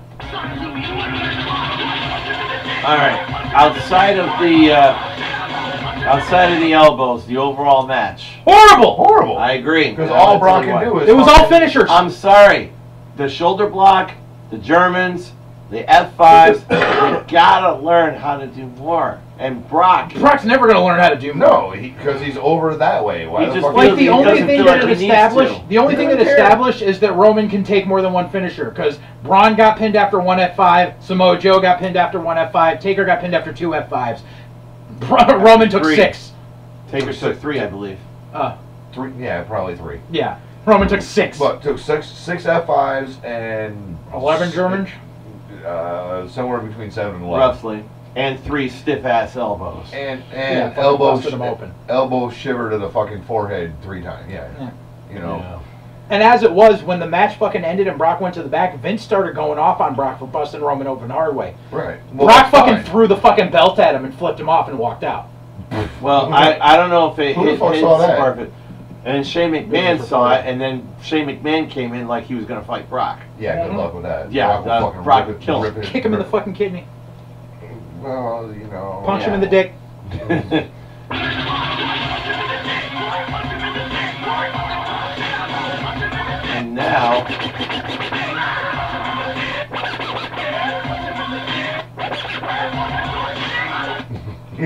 And now, I Yes, my I can prediction- scratch on a laptop. My prediction is this: they did announce, and I believe that's where Brock's signing came into play with this. Is that in Saudi Arabia, Roman Reigns gets another match with Brock In a Lesnar cage. inside a 15-foot high steel cage. And because of Brock's attitude, I guarantee that they purposely put that so they can now put the belt on Roman I because agree. of Brock's fucking attitude backstage after Mania. I fucking hope so. I mean, Bye, Felicia. Roman has literally fucking taken ass whooping after ass whooping from this dude, and he shouldn't have to. Right. Granted, he's a big fucking tough Samoan dude, but how many times you need to bust a dude open just to prove that you know how to fight? Right. You know, I mean, I'm sure Roman can fight, Yeah. but it's a wrestling ring. Right. There's a code of conduct. Right. There's some rules that even as simple human beings, I may hate your fucking guts, but when we get in that ring, I know I'm putting my life in your hands, and you're putting your life in my hands. There's gotta be some fucking respect there. Yep. Unless he said, bust me hard way, which I doubt he did. No, I think Brock busted him just to show he's alpha dog. Yeah. And that was purely the reason why he did it. Mm-hmm. It was just say, I'm alpha dog and I don't have to fucking do this every day. Right. And he did it to Randy Orton last year. Well, Orton gigged. And for that. did he? Yeah, Orton gigged for that. Oh yeah, That was the point of that whole match. he gigged. I don't know. Roman went. You know what happened? Hard on. Yeah. It wasn't the first hit. Oh no. It was the second or third. No, it was the second hit. Well, he was fucking split him from here to here. Yep. But yeah, this one, the third one, because he was hit. He had 2 gashes. You know, he had 2 gashes. He had one here and another one up here. So. Yeah. Right, but that was. But the thing is though, when it happened with Orton, I guess the boys in the back didn't know that was going to happen, and Chris Jericho almost got into a fight with him over it. Yeah, Jericho almost got a fight with him because Jericho was talking about something else as Brock was walking through the curtain, and Brock thought he was talking about him, so Brock got in its face. Because Brock is a fucking cunt. And Vince McMahon gets like, it's a work! It's a work! So. Brock's an idiot. So, overall, This you're the WrestleMania- expert on this. What Eh. what was your grading on WrestleMania? A, B, C, D, what? I give it a C plus. C plus. C plus. It wasn't the worst Mania I've ever seen, but by far wasn't only the best. because of fucking Charlotte match and the 3-way was good. The Three-way. fucking Gaga match was good. Fucking like everything fell into place the way it should have for the most part. right. Yeah. I mean, were there some screw jobs from Vince just trolling? Yep. Yeah. Of course. I mean, he even caught us in a couple. I mean, we're pretty good at fucking predicting fucking pay-per-view title changes. The fans should shut the fuck up. Where they gave AJ and Nakamura 20 minutes, not counting entrances. Like, they shouldn't have gotten that long. It should have been like I was expecting it. They should have killed each other. I was expecting it to go 5 minutes. They should have killed each other in 10, but right. I don't know. What's their average match length time in Japan? Well, they only worked each other once in Japan. And I think it was like 30, 35 minutes. But I mean, like, you can look on YouTube, you can find Nakamura versus Kurt Angle, and it was 47 minutes. Like, probably a 5-star match. I would have given the whole event a B. I mean, only because there is teacher, he grades on a curve. Wasn't that good? I was grading on He grades on a curve. I was grading on Natalia's little curve there. All right, shall we talk about the next 2 nights, Raw and SmackDown, briefly, or? So, oh my God, okay. So ever since a few years ago, the Raw after Mania has become known as the Raw you need to watch. That being said, they have now gone into overkill with how much shit they stuff into Raw because it's the Raw after Mania. And that's the fucking shortcoming. Is the Raw after Mania, you throw in a surprise there, fucking pop the crowd, and that's fine. They stuffed so much shit into that episode, and then you look at what they did for the episode of SmackDown the next night. SmackDown got the fucking short end of the stick. You could have easily evened that out between the two to get people to watch both programs, but no, you're like, oh, well, if they tune into SmackDown, they are, fuck it, we're just going to do this. And no, that's not how you keep your fucking fan base happy. Because SmackDown got 1 surprise and 1 debut.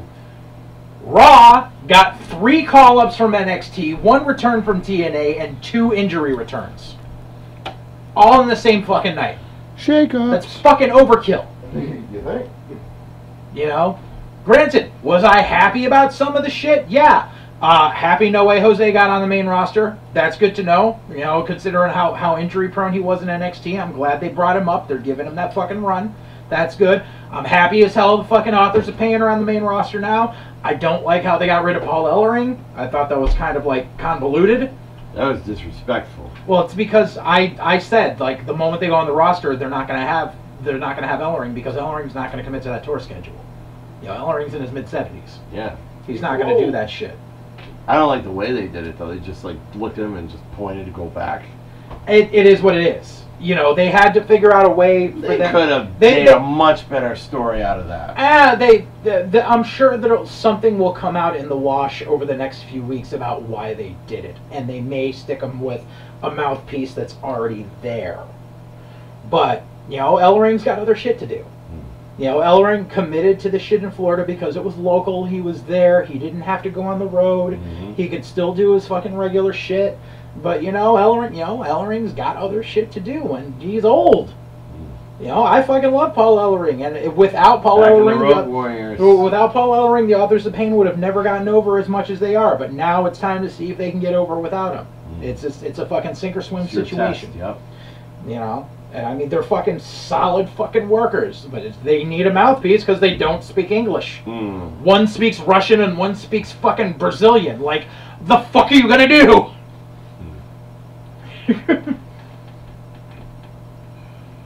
Then, let's see, for Raw, what was my favorite for Raw? Ember Moon fucking debuted with Yes, Nia, Ember which Moon was awesome. good to give her the rub by bringing her out with Nia. That's great. It's time for her to be on the main roster. She was over as a motherfucker when she came out. Good and good. This is a good fucking first match of the night to have Ember Moon come out. Like I said, I popped for the Authors of Pain. I was a little sad at the end when they fucking were leaving, go up the ramp, and they just fucking pointed at Ellering and said no and left without him. So that was that. That wrapped up that chapter. No Jose was great. They gave him like a 3-minute match. He did what he had to do, establish his character, and he's out. That's fine. Then, why the fuck do you bring back Black Lesnar? Black Lesnar. Bobby Lashley. Oh. Surprise. Because they're still paying him. They fucking they have him squash a license. Like, okay, now don't get me wrong. I've met Lashley. Bobby's a nice guy.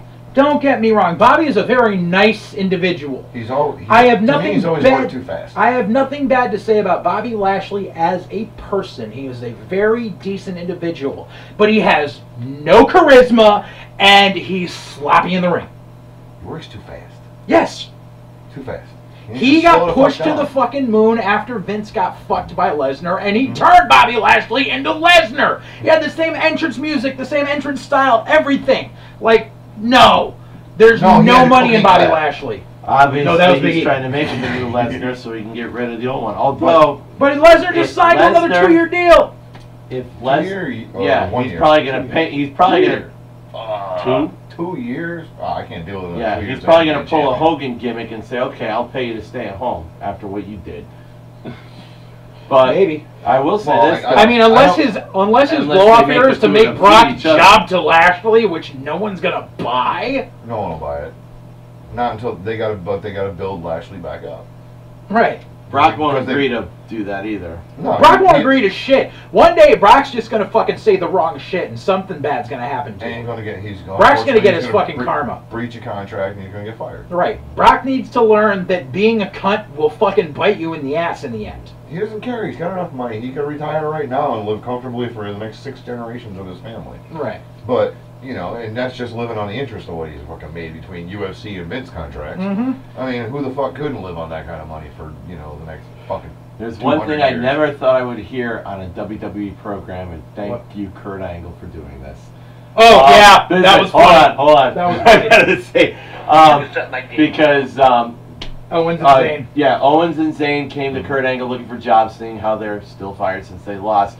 Kurt Angle looks up, I hear TNA is hiring. That was fucking hilarious. Oh! That was hilarious. Never thought you'd hear those 3 words, those 3 letters. You know that was just a rib.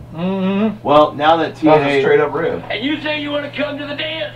Yeah, well, it's this like... is TNA, and this is the dance. 2 tickets to the dance. 2 tickets to the Ferris wheel? I guess Vince McMahon's like, TNA's on life support. We can just say it. What the hell? Well, no, it's because they're not TNA anymore. They're not. They're Impact Wrestling. Now they're Impact Wrestling. So Kurt could say TNA and whatever. They can't fucking go after 2 tickets to the Ferris wheel?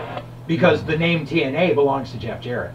Jeff Jarrett just got inducted into the Hall of Fame. Exactly. He ain't suing Vince for shit right now. Because Vince just probably paid off his back debt. And Jarrett's like, I'll take that 25 cents. Thank you.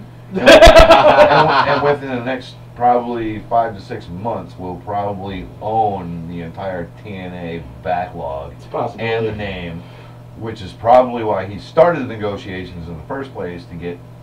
He probably started and gave him a shit ton of money for Matt Hardy shit.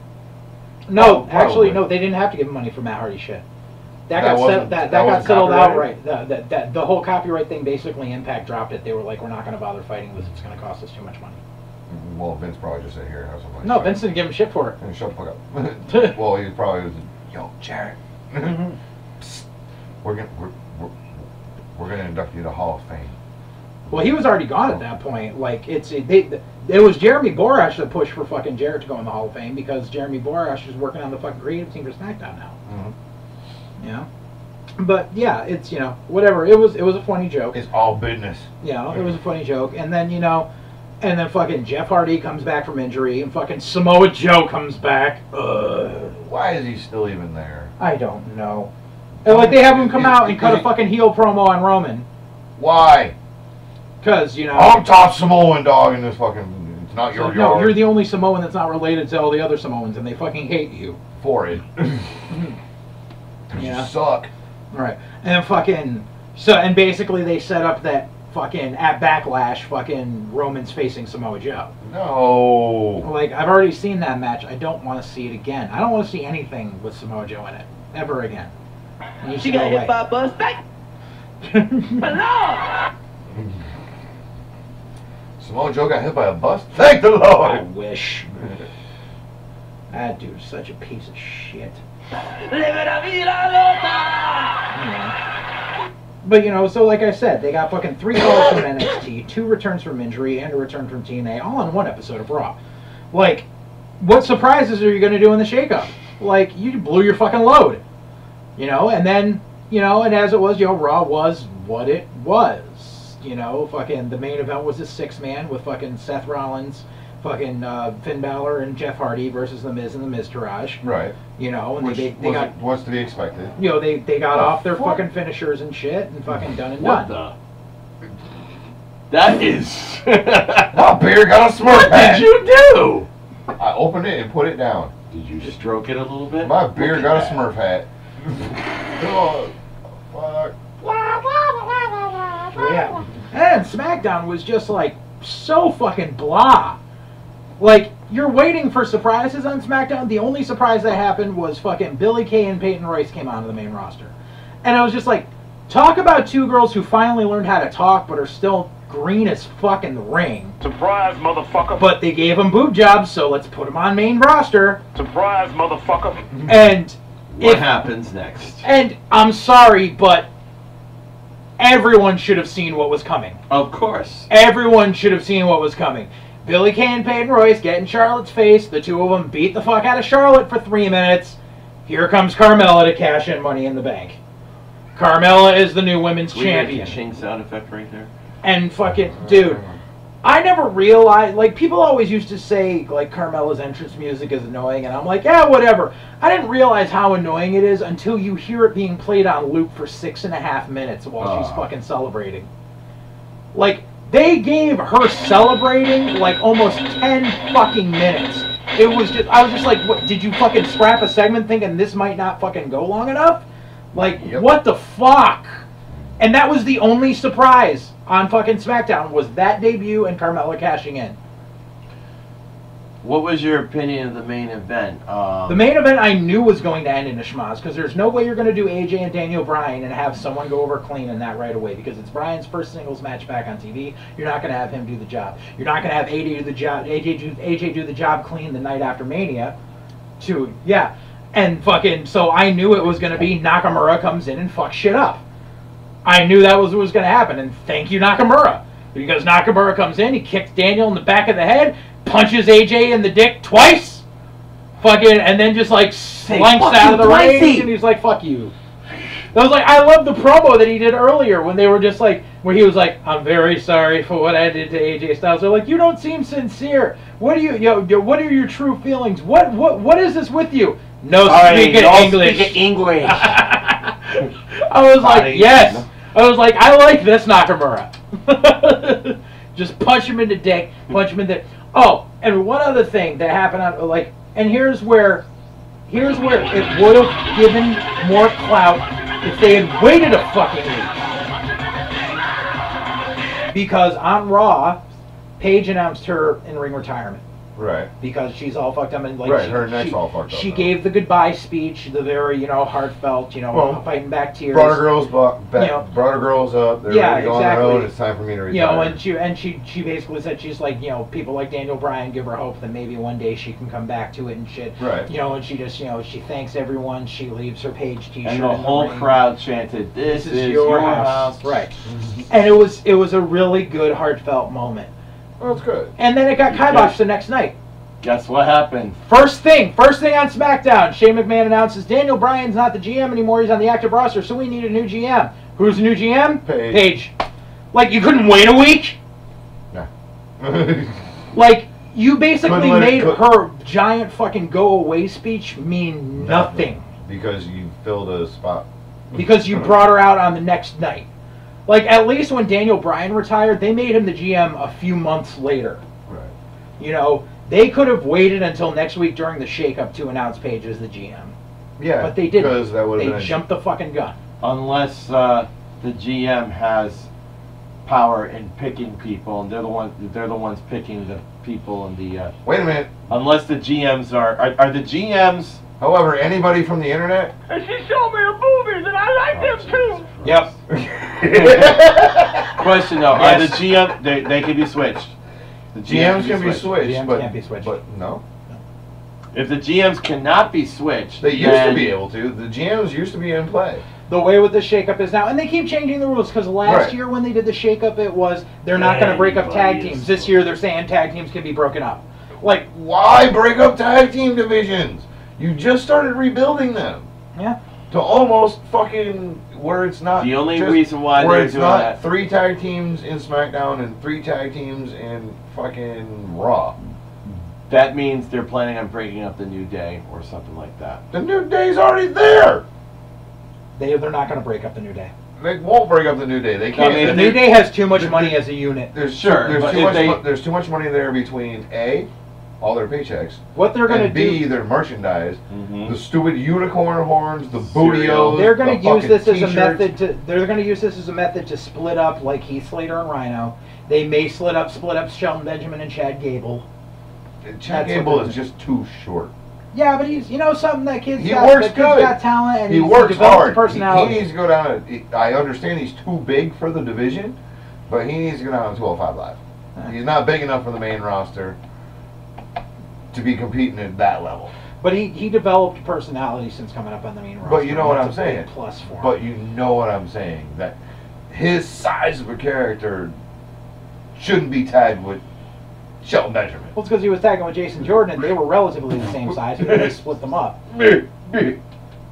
And yeah, and where's the other guy? Jason Jordan's out on injury now. See, Well, it's because they gave him the whole fucking I'm Kurt Angle's son fucking gimmick, and that just didn't play over well. yeah, He's still on it injury. didn't work very good. Yeah, he's going to be injured for a while. But yeah, so it's like, so the shakeup's going to happen, and like, I'm wondering who else, if anyone, they're going to bring up from NXT. Because they really kind of I see Andrade Cien almost coming up. I see him coming up relatively soon. I don't see any more tag teams coming up because they still got to keep that shit. Everyone thinks Sanity is going to be brought up. No, they're not going to bring them up yet.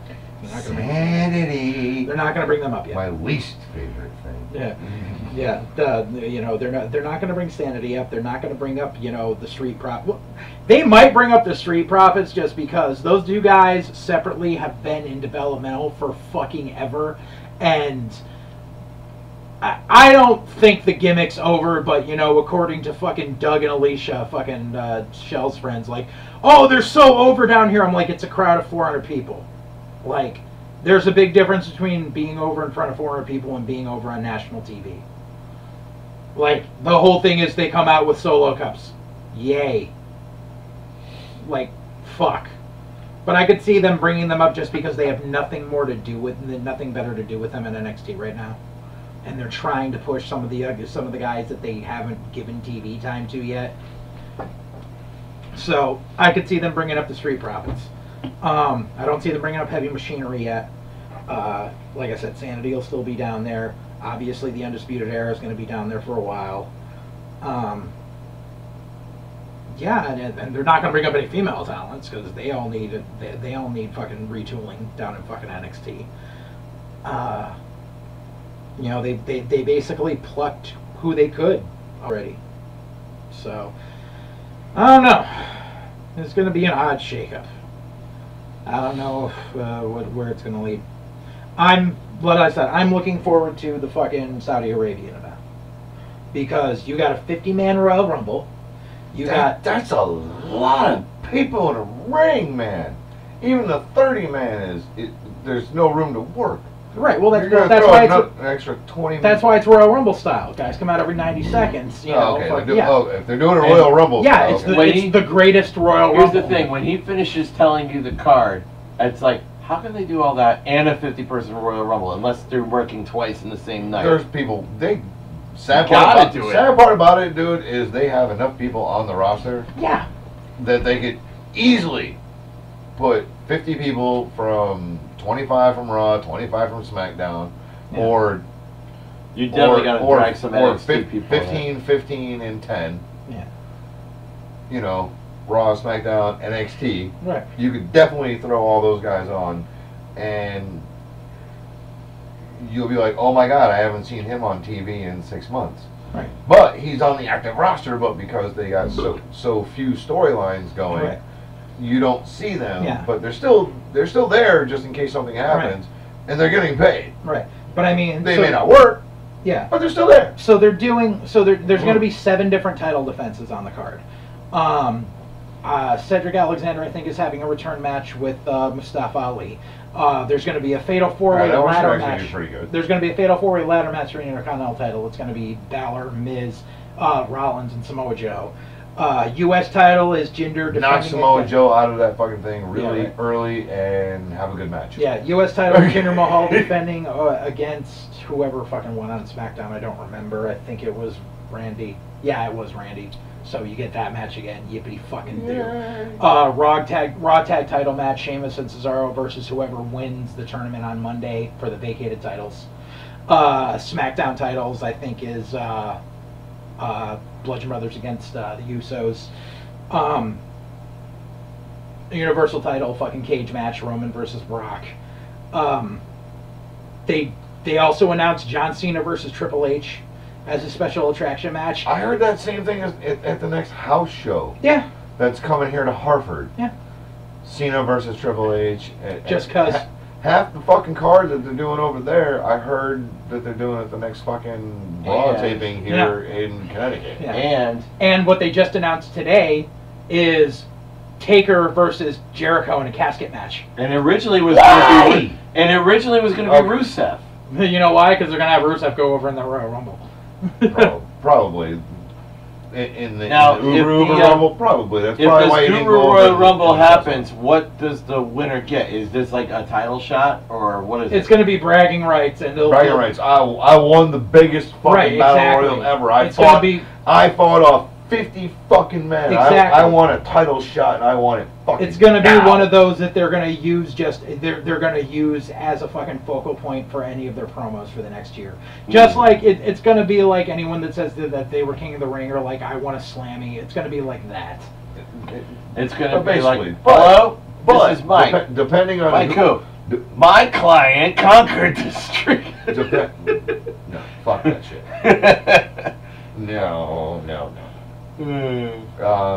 No, they can be really, really smart about it, and they could literally play it off. Oh, every time I fucking throw my greatest thing in here, you know, your champions duck me. Mm-hmm. I want a fighting champion. It's Right. Rusev Day. Yeah. And you got your champion out there. Oh, it's Rusev Day. Okay. You know what? Alright, fine. It's Rusev Day, I'll honor it. At such and such pay-per-view, Yeah. bam, I'll give you your freaking title shot. Yeah. You know, but that's only if Reigns fucking wins. Obviously, that's not going to happen as long as Brock is champion. I'm pretty sure they're going to put Reigns over, and that's why it's a steel cage match, because that way Brock doesn't have to get pinned. He doesn't have to lay down for someone. All he's got to do is crawl out. Yep. spear him 7 times, jam his head into the fucking cage, and he can climb Handcuff out. him to a rope and say, fuck you. Yeah. Fuck you, I'm out. Can we? Are they gonna gig this time? Most likely. Hard way or not? No, it's a I'm pretty cage. sure Vince is calling a complete no blood on that. Even though it's a cage match, and the cage comes into play, and Roman wasn't supposed to get busted open at Mania. No, he wasn't. Vince has a strict no blood policy. He doesn't like it anymore. Unfortunately, same. I always, you know, it's all about the new concussion protocol Yeah. stuff. Ever since the NFL players are started suing the NFL, wrestlers are starting to come out who worked for him back in the day, who worked 200 days a year. Here's and my hit their head a lot. Here's my philosophy with that. The last gig match that I can remember was It happens, but 2000 it's usually hard ways. Chris Jericho versus Shawn Michaels, where he caught him with the elbow and Shawn Michaels busted open, and then after that, every freaking move, headbutt, just to open up the cover until they stopped the match, and that led up to the unsanctioned fight. Well, if he busted hard way that one, then it was no, that was a gig. Yeah, okay. If he gigged, then it was okay. Now, oh my God, he's busted open. Now he's gonna focus on that spot, because the more blood that flows down, because chances are it gets in his eyes. He can't see. He can't fight. He can't win. They stopped. Because he bleeding too hard. Yeah, but the way that the match ended was they stopped it for excessive bleeding after he just kept continually working on that cut for 5 minutes. Yeah. Now that to me was the last one that I saw. Did you see this? Immediately, no. Immediately Then they after meant to that, do it. yes. Immediately after that, Linda started running for Senate. And that's when it went. And that's when everything went. They went. PG-13. It wasn't because of Linda running for Senate. We've been over this It's not. 1,000 But times. they They also went TV PG because when they went TV PG, they got more sponsorship money from companies like Pepsi and fucking Disney and all that shit. people that go to kids. So just like Vince McMahon would say, it's all about the money. Yeah. Money. It's about getting About fucking the money. sponsorship dollars. That's all it is. Still, I mean, the diehard wrestling fans, like the two of you and myself, I wish they would bring it back. I really do. No, And- there's no need for it. It's a different time. Unfortunately. You want blood? Watch fake ass UFC. True enough. I mean, you can get your blood there. I mean, there's still indies that they blade every day. Yeah. But unfortunately, now we're in a time of HD television and male motherfucker Yeah. at the palm of your hand. I don't know. Somebody could be sending me some fucking results from something, and somebody fucking who knows? It's probably just a text message, but still. Verizon, all that. But in the era of HD television, your stars have to still look good after getting the shit kicked out of them a week ago. Well, the word You can't blade on TV every week and not have a fucking forehead that looks like a fucking like Snookus or well, something looks like like Abdullah. looks like Yeah. Abdullah or New Jack. Right. Right. You know, you can't do that and still have them look good on television. I mean, basically. Can I look like a nutsack in January? You know, just let me blade every which way every fucking week. They can't do it anymore. So Yeah. now if they're legit, if you're in the big boy leagues and you bleed, 99.8% of the time it's because you done fucked up and you got hit for real. A lot of them, you like, got hit. you know, You got, or that other 0.2%, you're fighting Brock Lesnar. if you think of all the And he people just in the fucking 80s, busted you for the fact that he knows how to bust you. if you think about all the people Zit. in the 80s, you know, Savage. You can even Giant. look at Hogan's forehead Well, and he's here's fucking the got thing, a grizzly I track can't- up there. I actually know. I was just going to bring that up. If you look at Hogan's forehead, Hogan There's a doesn't grizzly really. track there. you He hits can't the really same see spot it. every fucking time. Yeah, it's but always. like, It's always. I noticed that. It's always the right side, not the left side, where you get hit by most right-handed wrestlers. It's But the right side. he used to always do it at the hairline, but Yeah. as his hairline went back and Yeah. back and back, he started blading farther back. Yeah. So that way you can't really see him because Right. as long as you blade right before the hairline Right. and That's don't what Flair go, always and don't go too deep, That's right. Flair's It'll game plan heal. was always right here. it'll heal.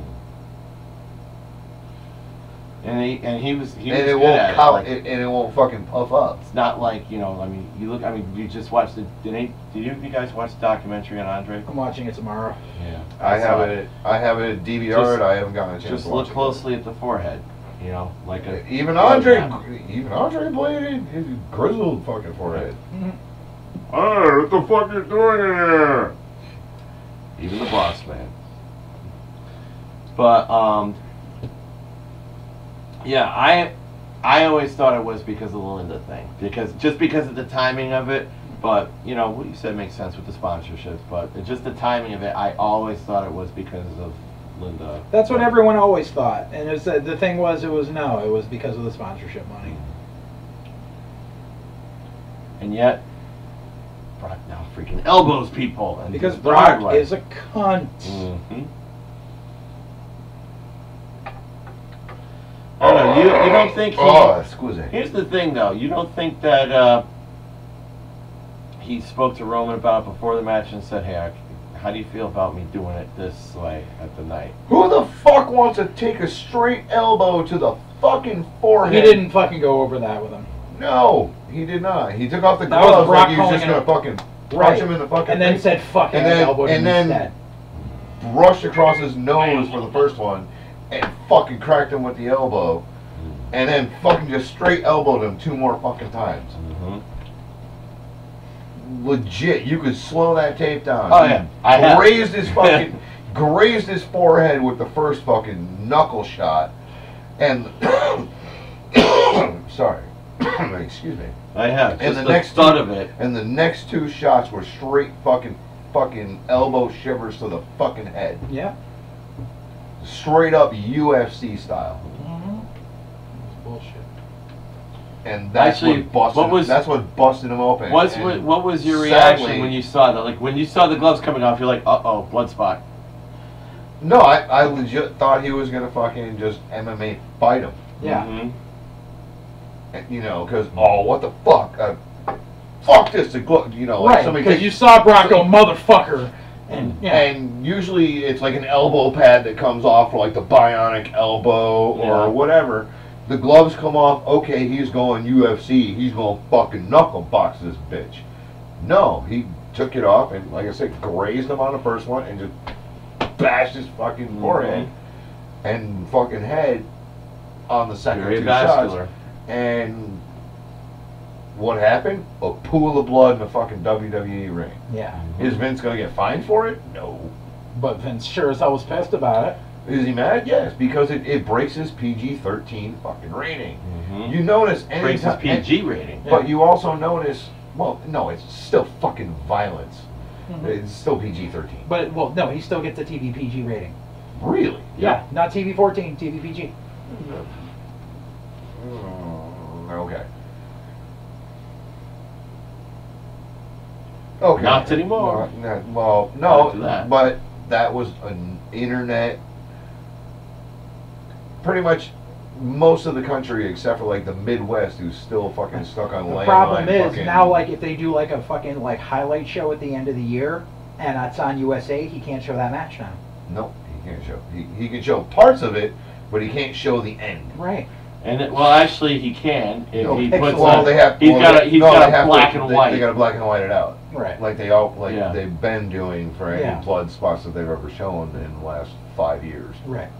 Which, okay, fine, but again, for Brock, it was unfucking necessary. Yep.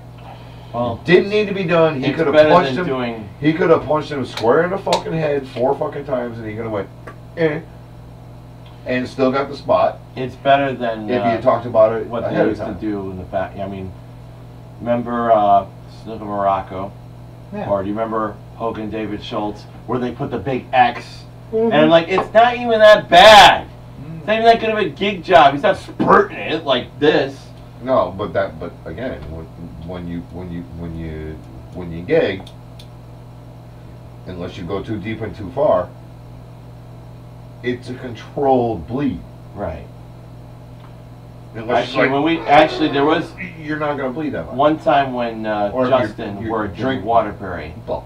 He went too hard. He too went deep. way too hard. I mean, I thought he was like going to require stitches for that, and then afterwards he showed me it, and it was just like a little tiny thing. We just obviously went too deep, but I mean, he was freaking covered in it. Sunday Bloody Sunday. Sunday Yeah. Bloody Sunday. Shut up! Give me some beer for the grill. Half blue ribbon. Marinate everything in beer. That was not the day that Jason beat up the grill, by the way. That was a different day. That was a different day. That was a month later. Yeah, but still. Grill day. Oh, he's fine. Jason does the job to the grill. Why doesn't it work? I wanna- Because you killed it. Because they killed you. You can't pour beer on fucking propane. It goes out. But yeah, the gas is still going. Boom! Boom! Boy. This scared the crap out of everybody that day. Oh, there's a little small explosion out back. Oh, oh fuck, Jason blew himself up. I was half expecting to see fucking parts on the door and shit. Nope. Thank you. It just made him so he didn't have to fucking shave for an extra week. Yeah. Yeah. Jack, can't reach my back. One thing I am happy about, fucking, I got an email today, an update from the network. As of today, they added the first 50 episodes of WCW Saturday Night to fucking the network. Really? Yeah. Nice. So I can go back and watch all that old shit. I also watched the 24 they just did on the Raw 25th anniversary. Why couldn't that fucking episode of Raw been as good as the 24 they did for it? Because they didn't give no fucks. Seriously, like they focused more All on the let's fucks- make this behind the scenes thing look good. All the fucks were up here. Yep. The fucks they gave, 0. Yep. All the way down here. Mhm. 0 fucks. Mhm. Years before, yeah, we got to build up to that 25. And then we just make it a highlight show. It was just I just remember Raw 25 being disappointing, and then I watched the fucking 24 on it, and I was just like, this is really good. Why the fuck couldn't the show it revolved around have been this good? You guys suck. Again, 0 fucks given. Mhm. Yeah. That's enough wrestling. Thank God. I don't know, what the hell, is there anything even relevant to what we're talking about now up on there on the chat? It's hard for me to read over here. No, not much. Apparently I did not I get do it. have a pop culture story I wanted to go over. Oh my God! And that's all the wrestling news you can and cannot use. Why? Kurt Angle sucked my dick! Angry Grandpa says why? Because, well, there you go. Alright, so the bumpers we're gonna run are probably gonna be longer than the actual story, so fuck it. It's time for all the top culture you can and cannot use. Why? Because it's just fucking news. You got Google. Somebody probably already told you. But we're gonna give you our slant on it. So this is a story that broke Oh, no. today that I had to laugh my ass off because I've been following this whole thing for a long time. All right, what do you got? This goes back to it's one of my favorite documentaries that have came out. Banned from completion. What? Yeah, So there's this documentary that came out probably about 12 years ago. It was really good, and I remember I got Milano to watch it too. He fucking loved it. It was called. That's the best you come up with?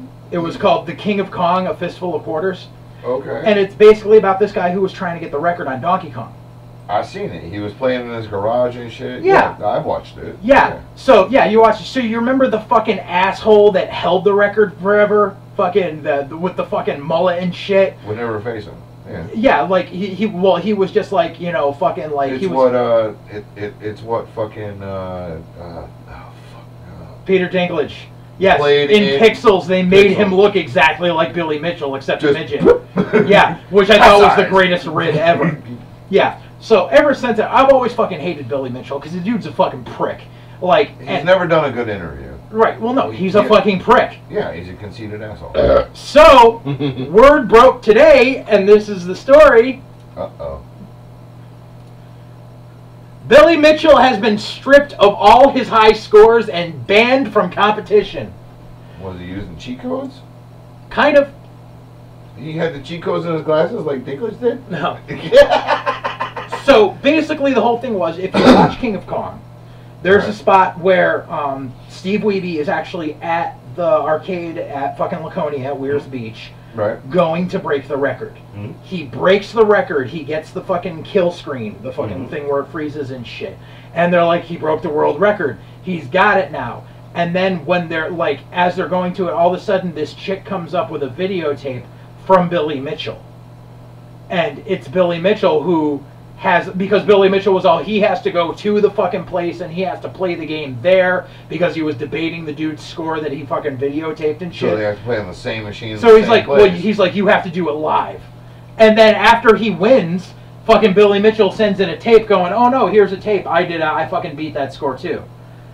And that was always a dick move because this motherfucker was all like, you no told one me should I had send to in a do it live, videotape. and yet you didn't do it live? Exactly. Well, it came out, someone fucking revealed that that fucking videotape that he sent Altered. in was altered because... Breaking news alerts! Shut up, Variety. As they happen! Fuck you, Variety. I am not trusting my news from Variety, goddammit. I'll fucking go to this. So, the tape that he sent in... Who the fuck is Polygon? It's a fucking game site. The tape that he sent in was him playing on an emulator on a computer. Oh. And the emulator is not the same as playing No, it's the not. arcade fucking No, game. it's not, because it doesn't have the same exact specs. Mm-hmm. You can emulate any game, but you can't emulate the exact ramifications of what you do to the game Yep. while you're playing, Yep. as the arcade versions could back in the day. I mean, they've gotten pretty good these days, but they're no, because the new programs are like almost running small AI engines in them, and the old school ones, it was all patterns. If you could figure out and beat the patterns, Yeah. you can beat the game. If you can't figure out the pattern, Right. you ain't Well, beating because the game. with an emulator, it's a fucking software program, and you can modify the parameters of the game in it. Right, and make it easier to beat. Right. Exactly. You can't beat an old school you can't beat the old school pattern generator. Right.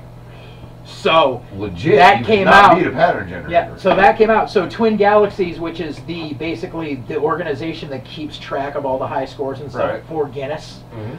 they went and they were just like, well, because you cheated, we're stripping you of your high scores, and we're stripping you of all the high scores that you still had, like the scores he had since the 80s when he was 14. He had the high score on Pac-Man. He had the world record for that. Gone now.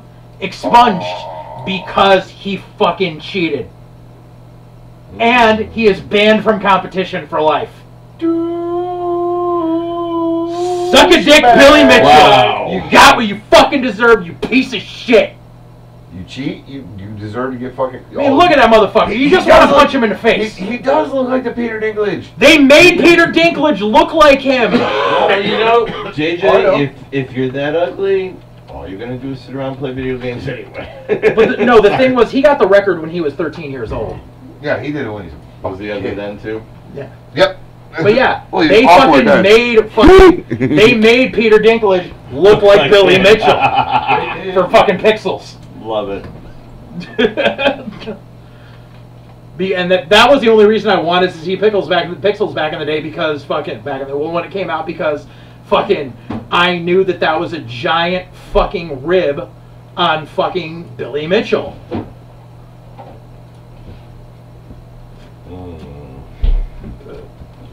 I'll admit, I watched the movie not having high hopes for it, Yeah.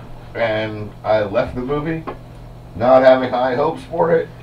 However, it did crack the bar above the suck level. Okay.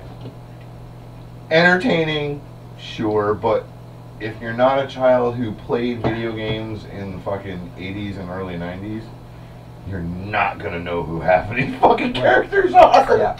But You're not gonna know shit about it. Right. But like, if you haven't watched King of Kong, I highly recommend it. And I think it was on Hulu for a while. I don't know if they still took it. King of Kong, the documentary. But like, because like the thing is, I like, watched it on Netflix. Yeah, it was on Netflix for a long time too. Billy Mitchell is such a prick that because he had the fucking world record and all this shit, he like has this like restaurant chain that he opened up in this line of like hot sauce. Mr. 300. No, I'm sorry, Mr. 3000. Yeah. And 299. Right. 2,999. He opened up his fucking restaurant in the same town as the fucking arcade there in Weirs Beach to keep an eye on his machine. fucking record. Yeah. Like, the Just dude to watch is his such shit. a prick. I'm sorry, you get your high score in in an arcade, you should be able to still do it in any arcade because every single one of those boards was programmed the exact same way and put together. Right, but the thing is, way. the world record high score are on those particular cabinets in that arcade. In fucking Weirs, I forget the name. Hold on, fucking. Let me see if I can pull up the fucking name. I don't want to go to Jersey. No, it's New Hampshire. I don't want to go to New Hampshire either. I want to go someplace where it's actually warm. All the time. Fun Spot.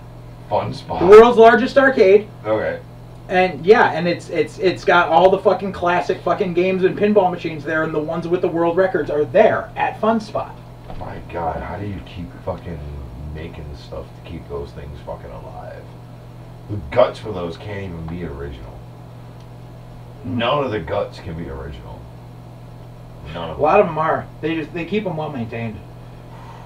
But how do you keep if a fucking RAM, if a chip fries, fuck, that chip hasn't been made since 1982. Oh, people still make them. Who the fuck's gonna? There's a dude in one of the fucking factory buildings in New Britain that fucking still makes retro trips. Makes refurbished fucking arcade cabinets free to buy. I always thought they were just fucking CPU driven at this point. They're the original fucking motherboard. God damn. Those things are built to last. Those gotta be the expensive ones. Yeah. I mean, you can buy the new, like $3,000. the new ones where you can buy Duck Hunt. Yeah. For like $500. Yeah. All it is the fucking cabinet and the paint job. Yeah. And it's a fucking touch screen with a fucking. Yeah. No, these are like original cabinets. Well, original fucking motherboards inside the cabinets and shit. Yeah. My God. That dude's got a niche. As long as he keeps himself out there and can keep producing them, fuck, he's got a niche. Yeah. Because there are a lot of old school gamers I know out there. Otherwise, they wouldn't sell so many fucking Sega emulators and, old school Nintendo emulators and shit. Yeah, fucking shit's been around for fucking ever. By the way, who wants to buy my old Xbox 360 games? Happy 45th anniversary to Pong. Like, they got an original Pong machine there and shit. Oh, what the hell was I watching today? Oh, I was watching that 70s show, and they had the episode where fucking, where Kelso and Red were fucking playing Pong. I sold a hot roller machine, a blender, and Pong machine. Yeah. These are all the fucking classic games that they've got at Fun Spot. Fucking Afterburner, 1943, I love that game. Arkanoid, fucking Atari 4-player football. Love 1943. Fucking, Buck Rogers' Planet of Zoom. Oh my God, I haven't played Burger that Time, fucking Centipede. I didn't like Burger Time. Centipede I was okay with. I like Burger Time. Cloak and Dagger, fucking Contra, original arcade Contra, man. You don't see that shit anywhere. Original Crazy Taxi, Cruising USA. Defender. Oh, fuck yeah, Defender. I ruled on that in Cleveland. Yeah. Dig Dug. Fucking all the old Donkey Dig Dug Kongs. sucked at Donkey Kong Jr. Double Dragon. Yeah. Double Dragon. I spent hundreds upon hundreds of dollars. And I have beaten Double Dragon and Double Dragon 2. Frogger, Galaga. Five times each. I have beaten them both. It's the only game that I can say that I have, except for Contra. Heavy Barrel. Oh. Except for Contra, that I can say that I have legitimately beat more than once in an arcade. Kari Warriors, fucking Junior Pac-Man was a go back up. Yep, there's Joust. Joust 2. Yep. Joust 2 was fucking Joust, horrible. Jesus. Load Runner, Mappy, My original God. Mario Bros. Millipede. Fucking yeah. Mr. Do. Yeah. Outrun. Fucking shaking steering wheel when you fucking. Whoa, what crash. happened to the thing? Don't worry about it. JJ moved so the screen blinked. Got Trust me, pole I position, could position. actually tap on the Punch wall. out. Yeah, And Qbert, kicks. Rampage. Rampage. Now we got the movie. ruining more of my childhood. Thank you, Rocky. Robotron 2084. Satan's Hollow. I remember that from Roller Magic. Uh-huh. Fucking Sinistar. Fucking Private Bay. Alright, moving on. Oh, wait, there's more. There's more. Spy Hunter. Spy Hunter. Dang. Yeah. And let's Alright, see. Spy Wait, Hunter wait. for Coleco version. All right, where's the ColecoVision black one. lights? Because I know it's coming. There it is. What? Tron. Oh, yeah. Pretty banana bus, pretty banana bus, pretty banana bus. Fucking Xenophon. Alright, I'm taking control of the show. Get off of this. Zaxxon. Yeah, that was the one pop culture story. Zaxxon, I was also really good at, but I could never get past the final boss. And I had it for ColecoVision, so I had infinite tries. And I still couldn't do it. I couldn't recognize the pattern at the end. But again, I was more of a fighter game guy and, you know, Mortal Kombat and shit like that. But in the earlier years, it was like Pitfall and shit. I beat that fucker a million times on fucking Atari. Well, not a million times, but I beat it. The original Zelda? Got that bitch. Zelda gave it up to me. Alright, let's see. That's the end of pop culture. That was another edition. I don't know, unless we want to talk about a Radio. fucking... Pop culture. No, I don't even want to What? talk about that. You're I talking don't even about want to talk Connor? about... Huh? Connor? Oh, fuck that shit. No, we Yeah, talked about that. exactly. We did that last week. We did that story last week. I thought you did. Oh, you had a show last week? Yeah. Yeah. Ah, that must have been one of the 15. that One of the what? That was one four- of the 15. That was 14. This one's 15. Yeah. Do we got any bacon news? Yes. Alright. Alright, boys and Yay. girls, it is time for all the bacon news you can and cannot use. Why? Because it's just bacon. You want to hear about it, you want to listen to it, you want to know about it. Whether it's close, near, far, or fucking far away, it's bacon news. JJ, tell them about all that bacon news. It's not very happy bacon news this week. No. So, our bacon news of the week.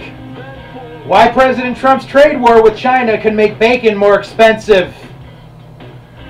Outside of the USA, that's fine. As In a the tra- USA, the price should drop. As a trade war between the U.S. and China escalates, tariffs imposed by the two nations have business owners and industries ranging from cars to wine feeling nervous. But one sector that's likely to be hardest will directly affect your breakfast table. Pork, one of the 128 U.S. exports that China slapped with tariffs of up to 25%, represents a major part of the $100 billion American livestock industry. Great, take the loss on China, not on the U.S. Since China was the world's second largest buyer of U.S. pork by volume between 2008 and 2017, behind only Mexico, this has major implications for pork producers. In a statement, National Pork Producers Council CEO Neil Dirks said the organization is disappointed in the tariff and is hopeful that it will be short-lived. That's because we send about 60% of our pork variety meats, things like pig's feet and hocks, to China currently, explains Dr. Scott Brown, an assistant extension professor of agriculture and applied economics at the University of Missouri. That's some of what where the biggest impact's going to be. If U.S. pork products are levied with a 25% tax, Chinese customers will be less likely to buy them, resulting in lower profits for U.S. farmers. That loss would force farmers to either look for new markets or produce less pork. While some meats could be sold to other countries, Brown says it's unlikely that they'd entirely make up for what is presently sold to China, which is ultimately bad news for pork producers and U.S. consumers. We're pushing very large supplies of pork onto the marketplace today, Brown says. Damn it. We're already talking about lower prices for farmers occurring just because of the large supplies of pork we're bringing to the marketplace. So losing business abroad could further put the squeeze on pig farmers. That, in turn, could at some point lead to marginally higher prices on pork products commonly sold stateside, such as ham and bacon. Those will remain steady in the short term, Brown says, but we could, long term, see a little higher pork prices here in the U.S. as U.S. producers adjust down production in response to those lower variety meat prices. Wendong Zhang, an assistant professor of economics at Iowa State University, estimates that pig farmers stand to lose $4 or more per animal as a result of the tariffs. That's a burden to be sure, but he says it pales in comparison to the results of proposed steep tariffs on soybeans, given that 1 of every 4 bushels of soybeans grown in the U.S. currently goes to China. This will have negative impacts, but this could be far worse for soybeans, he says. Soybean tariffs could, however, actually offer a silver lining to pig farmers who feed their livestock soybeans. If we see our U.S. soybeans featuring a larger tariff going to China, which is a large market for us, we're probably going to have to crush more domestic soybeans here in the U.S., which means we're going to get more soybean meal and soybean oil than otherwise, Brown explains. More soybean meal will help U.S. pork producers. Trying to decide the net effect of all those things is very difficult right now. Zhang agrees that such a benefit is possible for hog producers, but notes that the effect of soybean tariffs could still be catastrophic for the larger agricultural industry, given the size of the Chinese soybean market. The livestock industry actually benefited a lot from corn prices dropping in late 2013, Zhang agrees, but we are talking about a gigantic portion of oversupply, potentially through the trade actions, and it is hard to derive an optimistic view based on the hog production. It's too soon to say exactly how or if a soybean tariff will be implemented, as China has given the U.S. time to agree to a settlement. China is also reliant on the soybeans it buys from the U.S., James explains, and so straining the relationship could actually be mutually destructive. And if and when it is applied, both experts say we'll have a much clearer picture of the impact on consumers and farmers alike. Everyone is waiting to see when the shoes actually drop, Zhang says. It's hard to say how that will eventually translate into food prices. So Trump done fucked us down to the bacon. Okay. If I had only known about that story yesterday, because... What, did you buy, like, futures and pork bellies? No, I got an offer for fucking getting real premium hickory smoked bacon, 40-pound box at $2.99 a pound instead of the normal $3.99 a pound. So $100. But that's when you go in with like 4 or 5 people on it. Mm-hmm. Y'all get bacon to throw in your freezer for the year. Mm-hmm. At $2.99. Normally sold at $3.99 a pound. Right. That's where Shell got her 80-pound. Oh, that gimmick, yeah. Same fucking place. But that gimmick ended yesterday. At close of business today. Yeah. I don't know where they are or when their COB is, but chances are at 11:31 on the East Coast, they're closed. Yep. That gimmick ended today. Now it'll go up to $4.99 and be on sale for $3.99. Yep. Damn you, Trump. Piss me off. Fucked us again. Piss me off. Fucking jerk. Get on my nerves.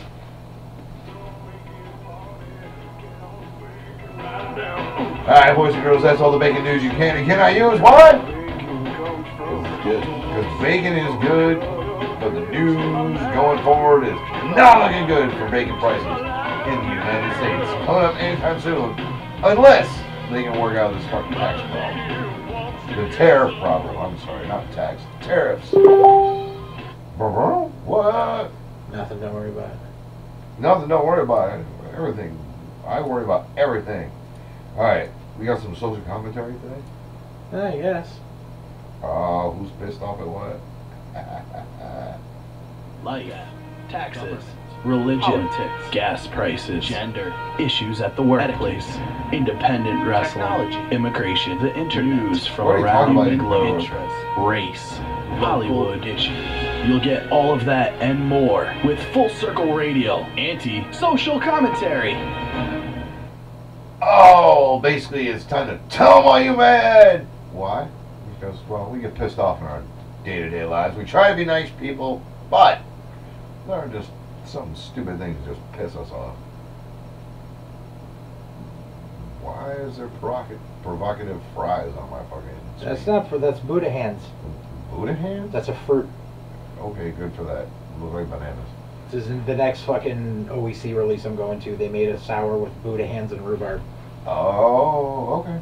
Yeah. Well, that gets the booze out of the way.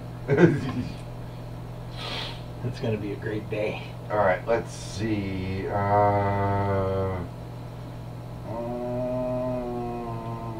don't know.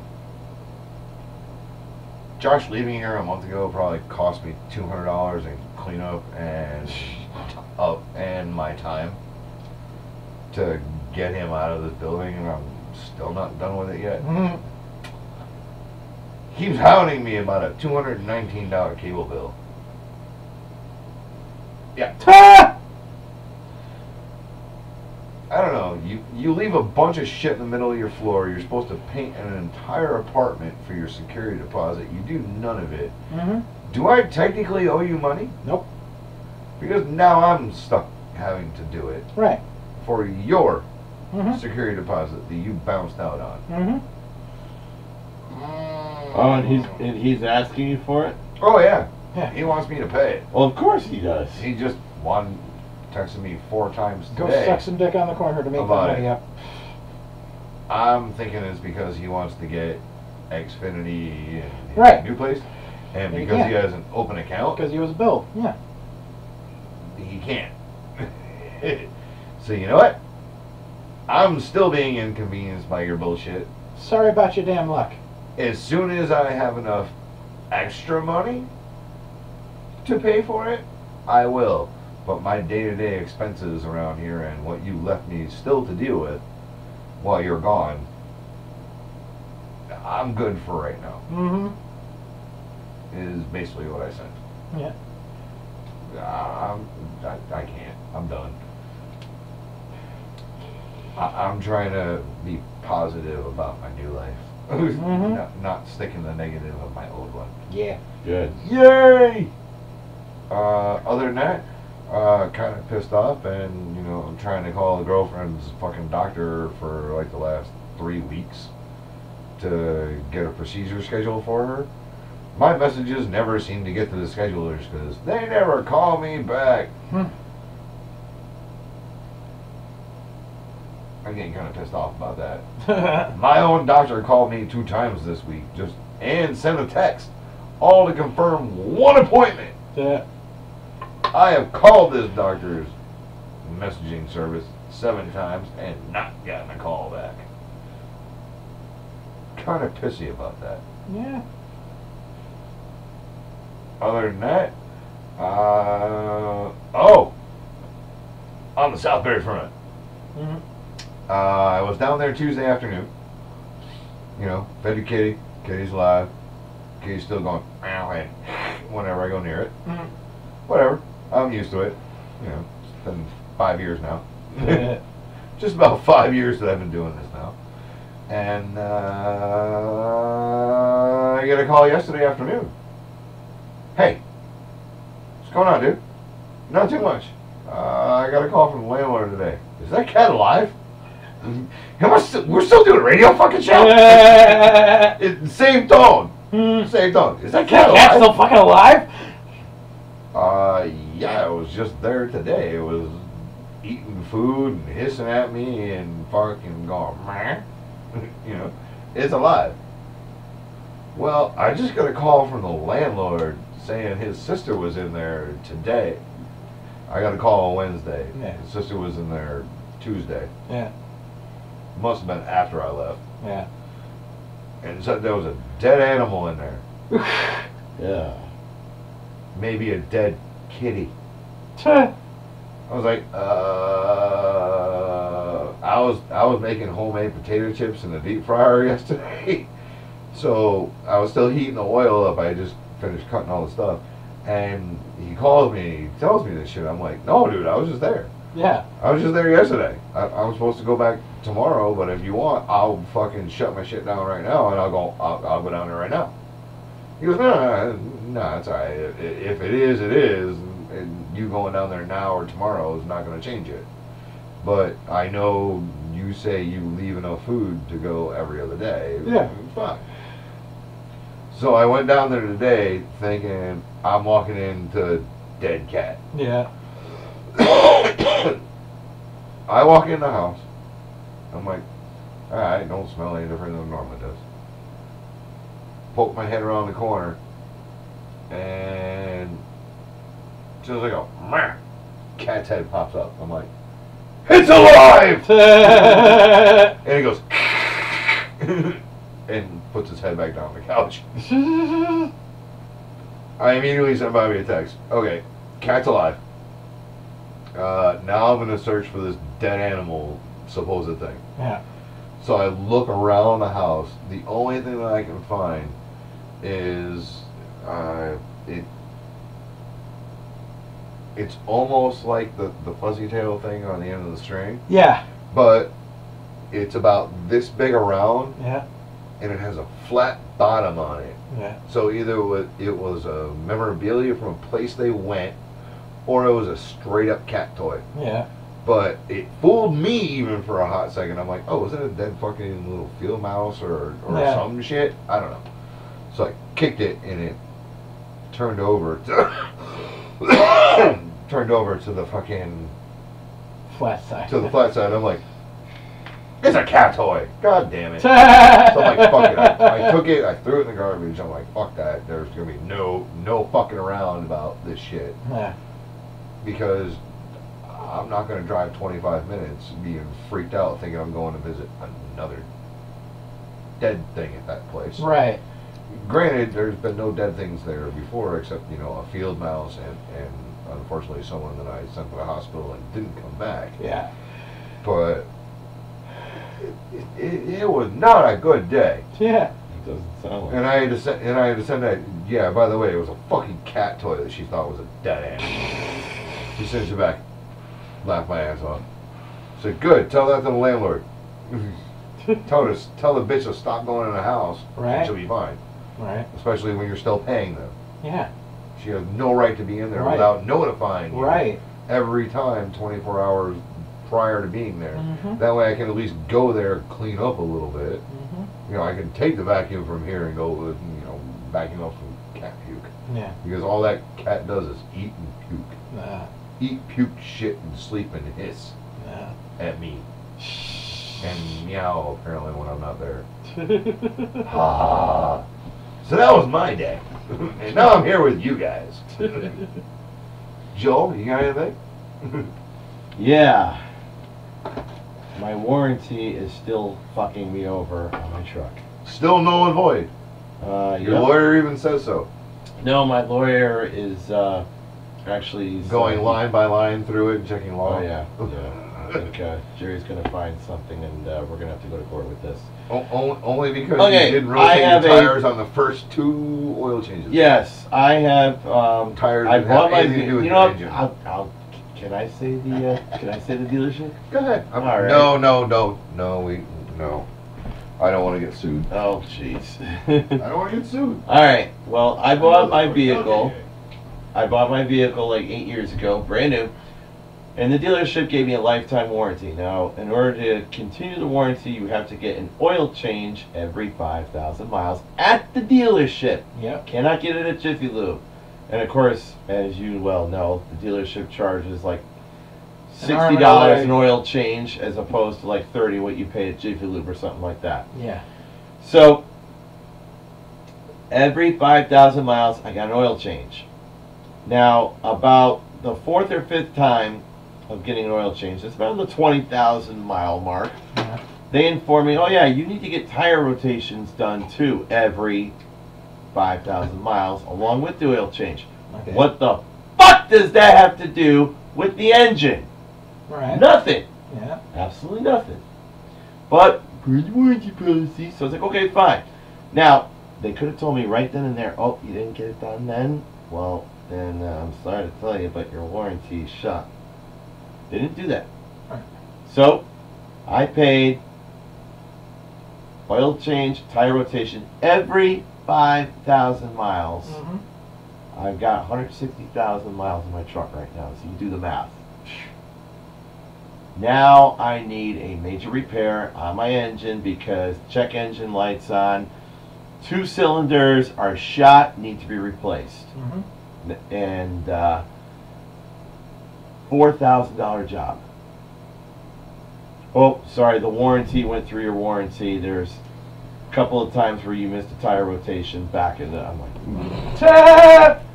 Way back in the day, you you to rotate your tires. Yeah. So, spoke to my lawyer. My lawyer agrees with me that he thinks it's wrong. And so, I'm in the process of obtaining the contract. Here's the best part. My dealer says, oh, I don't know if we can dig the contract up because a lot of things have changed. And I go, you're fucking me out of $4,000. You better get me a copy of that contract. And it better be the original one. Because if you can't even get me the contract, then you're just going to make my lawyer's job a lot easier. So, anyhow. Wait a minute. The Lord tells me he can get me out of this mess. But he's pretty sure you're fucked.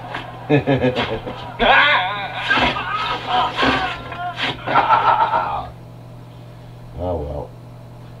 I'll be nice if my warranty is taken care of. Either pay for the engine or give you the fucking warranty money back. Just give me, just pay for my repair. That's all I want. Which one's more expensive? Oh god. Because now you got to pay for probably broke now even actually. Now you've had to pay for the lawyer too. Yeah. No, my lawyer is going to only collect if I win. And the cool thing is though is that if he finds out that they're doing any wrongdoing, like they're doing. Oh, he can also class action. We can get up to 3 times the amount. So that's $12 grand. Okay. So I'll obviously go for that. I want 1,000. If it goes well, great. If it does not go well, the next time I'm on this show, I'm going to tell you who the dealership is. Oh, I don't give a fuck. A certain Dodge dealership in Thomaston. Well, you know, that's vague enough. Really? The opposite of classic. Oh, Jesus. Alright. Anyway. It is apparently time. Oh, shit, excuse me. Why did I hit my caps? It's about time. I'm even going to have to split a little bit. Oh, we'll be done in a few minutes. Yeah, I guess I should get going. Only because, hate to say it, I've got to go to work tomorrow. All you bitches out there. All you bitches out there. All you bitches out there. All you bitches out there. Okay, JJ, tell him why you mad. I gotta go back in for more surgery. Oh, god damn, dude. Is it ever going to end? Not until they cut your fucking legs off. Seriously, at this point. Yeah. No, because now my right foot has a problem because I've been putting all the pressure on it for the past 4 years while the left one has been getting worked on. So they have to go in, and the doctor was just like... So the doctor's words yesterday were, your foot is a ticking time bomb, and I'm not sure how short the fuse is. And he's not sure to go in there whether he just wants to clip one bone or just say, fuck it, and shear off all the fucking toes on that foot, too. Oh, good goddamn. Because he's like, every time we seem to operate, you seem to misbalance on something else, and then that ends up going, so we may, and I'm like, fuck you! I was just like, you already took fucking a third of my left foot. You're not going to take my right foot, too. JJ, they're just going to turn into fucking Kamala. No. That's some bullshit right there. And, you know, and then I spent most of the day today at a fucking nursing home because my grandmother's on her way out. Sorry, man. Yeah. But, you know, at least I got to spend the day with family. Yeah, I mean, my mother was there too, but... Which, you know, my mother's lucky I didn't go off on her while I was there, considering I fucking found out about it from my nephew and niece, whom she contacted and did not contact me. So I was a little upset about that. Ooh, apparently you are in Mr. Wilson's parking space. Oh, shit. Red car? Yeah. Yeah. Shit, I'm sorry. He's here! Shit, I'm sorry. I just told him and said we're almost done. Yeah, we can wrap this up. Unfortunately, we got to wrap it up, boys and girls, because JJ got to get the fuck out of Mr. Wilson's parking space. Yeah, I'm parked in someone's space. Go home and go to sleep so you can teach tomorrow. Park somewhere, bro. And unfortunately, so does Mr. Joel Lee. Yeah. Was there really anything really quick other than that you want to wrap up really. I'm sorry. We'll delve more into this in the next time, obviously. Yeah. But I did tell him like midnight. He got home a couple minutes early. Yeah, no problem. Oh, whatever. It's all right. Oh God, here we go again. Here we go, bitches. Shake and bake bags. Bobby's pissed. Just touch it. Just touch it. Just touch it, boys and girls. That's all I can tell you. Just touch it, make yourself happy until you find Leave someone shit. that'll touch it for you to make you happy, and you can touch it for them to make them happy. I don't know. Live well, be safe, fucking don't drink and, well, don't text and drive. Yeah. Good night, boys and girls. We're the fuck out of here. Later, everyone. Peace! See you Saturday in Agawam. Ah!